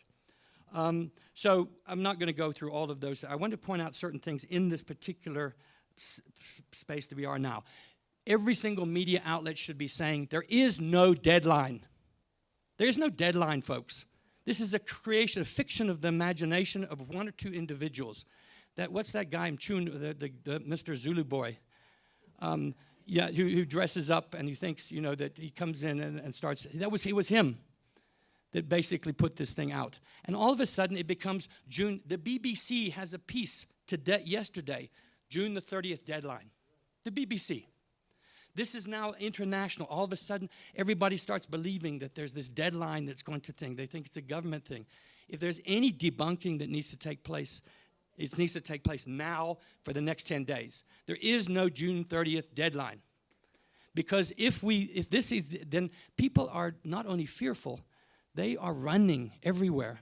I was just talking to the Malawians some of the Malawians that are down in KZN. It's incredible. Almost 7,000 or 8,000 people within the last have gathered because they're fearful of their lives. Nobody's doing. The second thing that comes out of that is, why is the media not, and this is Kanita's point, the police are everywhere in this mafia, everywhere. Every single day in the Joburg CBD, there's a shakedown going on. Just go there, anyone who can go there and watch. The trucks come, they pile them in, they control. It's 2,000 Rand, they're out. It's a constant every single day. It's a constant mafia shakedown operation. This is happening in KZN, it's happening everywhere else. Very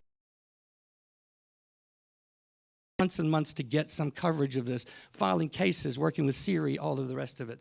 Those are the second thing. The third one is, in KZN in particular, we so taken with Madlanga and Mwakwenazi and all of these other things. Well, where is the rule of law? If we're going to talk about the rule of law and the law-abiding citizens, the ones who are breaking the law are the very ones who are supposed to be enforcing the law. Where's Mwakwenazi in KZN right now implementing the law that he so-called defends every day and he'll die for? Where's that? Nowhere. They're running amok. The police are shaking hands with the xenophobes. They're protecting them. They're doing all these things. Nobody is saying a thing.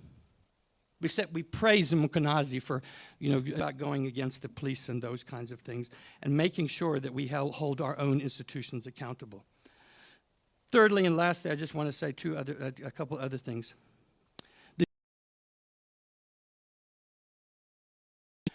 Myself and Sharon and many others, we've had so many death threats over the last year, I can't even count them, from all of these people. It's standard these days. But here's the problem. Journalists and media, there's a lot of self-censorship because of the fear. You're fearful to say something and to speak out, or even to ask the question. Because, this is gonna, maybe even not about your job, but will they visit me? Will I get trolled? Will I get whatever it is? And we've got to address this, folks. And the only way we're going to do that is collectively.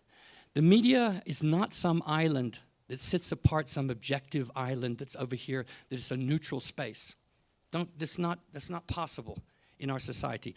We must, in some cases, in this case, I think media must be activists in the sense of not political party activists, but activists in the sense of pulling all these things out and joining forces with those that are trying to beat back and defend our Constitution, defend the rule of law, defend what people fought for. That seems to me to be a laudatory role of the media right now. And that will deal with make people more confident, make people more able to say what they want. Those are just some of the context that I wanted to say coming from the activist space. It really, really is, I think we cannot underestimate what is happening, because it's not just about March on March and Operation Dudula and a few other things. It's about the rise of fascism. It is everywhere. I was just talking with people who are out on the streets of Belfast. Yes, 20,000 people came out on the streets of Belfast a few days ago because of these racist riots where people were being targeted for the color of their skin and evicted and firebombed because they were immigrants. And that's the only thing it's going to take here is for us to do this. We have to come together. And I think media has to see itself as being, as it always has, going back on the side of the people. Thank you. Thank you so much, Del. Thank you for that. Our last speaker is Sharon. Sharon Ekambaram. I hope I pronounced that right. Sharon is a human rights activist and has been involved in the struggle for social justice through her work. She's one of the founding members of the Treatment Action Campaign in the struggle for affordable treatment for people living with HIV and AIDS, and later against AIDS denialism of the South African government. Before joining Lawyers for Human Rights, Sharon worked at the international medical humanitarian organization, Doctors Without Borders, and was the founding director establishing the MSF Southern African region. She's currently head of the Refugee and Migrant Rights Program at Lawyers for Human Rights. I also need to mention that Sharon is one of the leaders of Copenhagen Africa Against Xenophobia. We look forward to hearing from you, Sharon. Thank you very much, and thank you for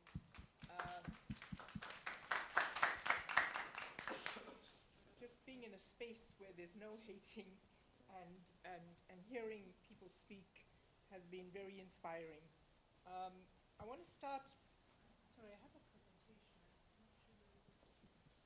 I just want to ask, do you know where the world's media was in 1994 when the genocide was taking place in Rwanda? They were all here in South Africa. It was our inauguration. And the media failed to speak out about that abuse of power. And we had the genocide taking place. So I think that is something we should always keep at the back of our minds. You know, like with Dale, a lot of what I'm going to say is already been covered and spoken, so I'm not going to be very long. My first slide is on big tech companies. And big tech companies have blood on their hands. One of the loudest voices today belongs to Elon Musk, a trillionaire, the world's richest man who owns one of the largest social media platforms. Thank you. And you know, he reinstated Britain's foremost far-right agitator, and he amplifies a highly networked transnational far-right movement in his 240 million followers. So the far right, as Dale said, are extremely organized, and it's us, I would say, civil society, that's really struggling to get organized, to work as a cohesive force, you know, in grappling with this crisis that we're facing today. And so there is, I think, it demonstrated by the big tech companies that there is a market for hate baiting. I mean, I wanted to just, I think it's important for journalists to, what has successfully happened with March on March, with the vigilantes, is that there's been a very successful detraction away from the obscene levels of corruption and mismanagement in our country. The fact that we are the most unequal society in the world, the fact that we have the highest level of unemployment in the world. Now, is it the role of the media to balance that? When we blame the migrants, all 4 million of them out of 65 million in our country, how can we justify that causing the unofficial figures of approximately 60% of unemployment amongst young people? How do we justify that? And should the media be countering that with saying, well, let's hold the government to account. Where is a universal income grant that will address such horrible levels of poverty and unemployment? Where is a wealth tax for redistribution? You have a constitutional obligation as the state to transform South Africa from the past, which was apartheid. It was colonization, not the migrants, that left us with such heinous levels of inequality. And should we be talking about that, holding the state to account for failed transformation? So the economic stress, poverty and unemployment, political scapegoating has been incredibly successful in shifting away. Yesterday there was a protest by March and March in Tembisa, blaming the migrants. Hospital with over 2 billion rands looted by, I can't understand it. And is there a role for the media to be redirecting that anger and hate, justified to where the money is being stolen? So I want to actually read this out. I can't get your new name. Media monitoring was one of the applicants or the amicus in the case of CAX versus Operation Dudula. And they said, the pervasive influence of social media on contemporary society is undeniable. It has not only reshaped public discourse, but has also become a formidable force in shaping perceptions, influencing behavior, and impacting fundamental rights. And then they speak about the social media charter. And you know, this is, the South African Human Rights Commission held an Imbizo 2 weeks ago. And they just opened it up. And I wrote to them and I said, listen, are you going to be controlling who's joining? Are you going to allow anti-rights groups to be joining this Imbizo? Oh, it's a dialogue. And it got flooded with anti-rights groups. And they blocked any engagement. So is that a dialogue? Is that what the South African Human Rights Commission, in its role as a Chapter 9 institution, custodians of respect for human rights, respect for human dignity? And I think that that's one of the failures and the crisis that has resulted, you know, these hatred, the vigilante groups have left our democracy in crisis. And that's what we're sitting with.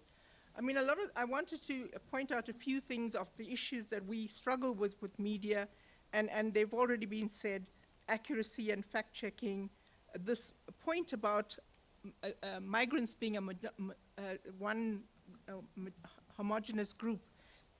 They are refugees, there's asylum seekers. Had we ever considered that there are climate refugees, that people are fleeing from Zimbabwe because of extreme climate changes, or Mozambique with floods and cyclones? Malawi has been hit with floods year after year, displacement, and that doesn't justify them having to flee to come to our country to eke out an existence. And I constantly think it is well known the levels of xenophobic violence in our country, yet people still come here. What must be their conditions at home that actually mean that they still want to come here, irrespective of the indignity with which we treat our fellow human beings? So my final point is there any work and advocacy being done to formulate regulations on big tech companies? They are not going to self-regulate, and it's too lucrative in terms of profiteering for advertising. Even with ENCA, their viewership must have gone through the ceiling, and they must have then, the advertising profits that they would have made. So I do think that we should be, there should be a serious campaign to hold these.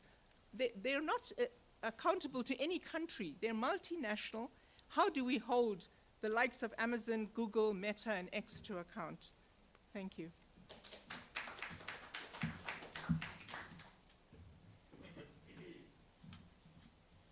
Thank you so much, Sharon. And huge thanks to all the speakers who've spoken today. We only have one last speaker who's going to speak for 30 seconds before we have one very last speaker who's going to speak for another 30 seconds.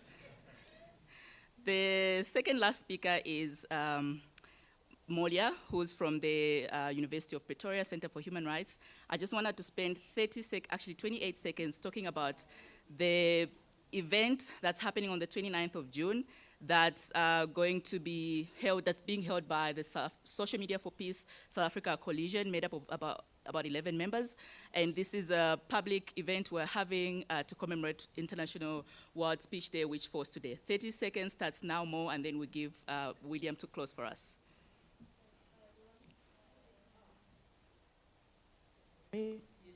Okay, perfect. So, okay, now I've taken up 2 seconds, but a brief summary about the event. It was initially conceived to counter what's happening right now, but we decided that it's going to be a celebration of hope because there are so many organizations around the country that are actually advocating for migrants and migrants' rights, and we're part of that. So we'd like to invite all of you to this celebration. We want it to be colorful, so please wear your brightest and most vibrant African attire or something cultural, because even though we're having deep discussions, we also want to show off and just, look cute. So please come through, please email either myself or Lista or William. I'm sure we'll share our contact details if you'd like to attend the event on the 29th. The venue is to be confirmed, but please, please, please clear your calendars for the 29th. Thank you. Thank you so much. William, as William is coming up, please, we're not Motley Africa, we are Moxie Africa. Please say it with me, say it with me. We are what? We are Moxie Africa, not Motley Africa.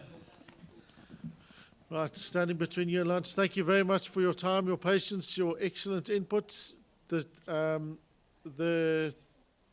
declaration that Reggie referred to, we'd hope to be able to share a draft. We will share a draft of that with all of you that are here today. We're hoping that on the 29th, we'll be able to get lots of organizations to adopt that. That draft draws on an amazing document that came out of Boksburg, the Boksburg Declaration of Southern African Migrants, and the work that they produced. And then it's got these superb principles that were built and developed by a range of unions, labor organizations, civil society activists, which is now being launched formally as the Siana Africa, hold on, sorry, I had it here. Siana Africa, Siafana campaign, which is really cool. So it's got lots of excellent things in it. Thank you to the activists that are fighting against this. Thank you to our wonderful speakers for coming along. This is it. This is the end. Lunchtime, everyone. Thank you. Goodbye.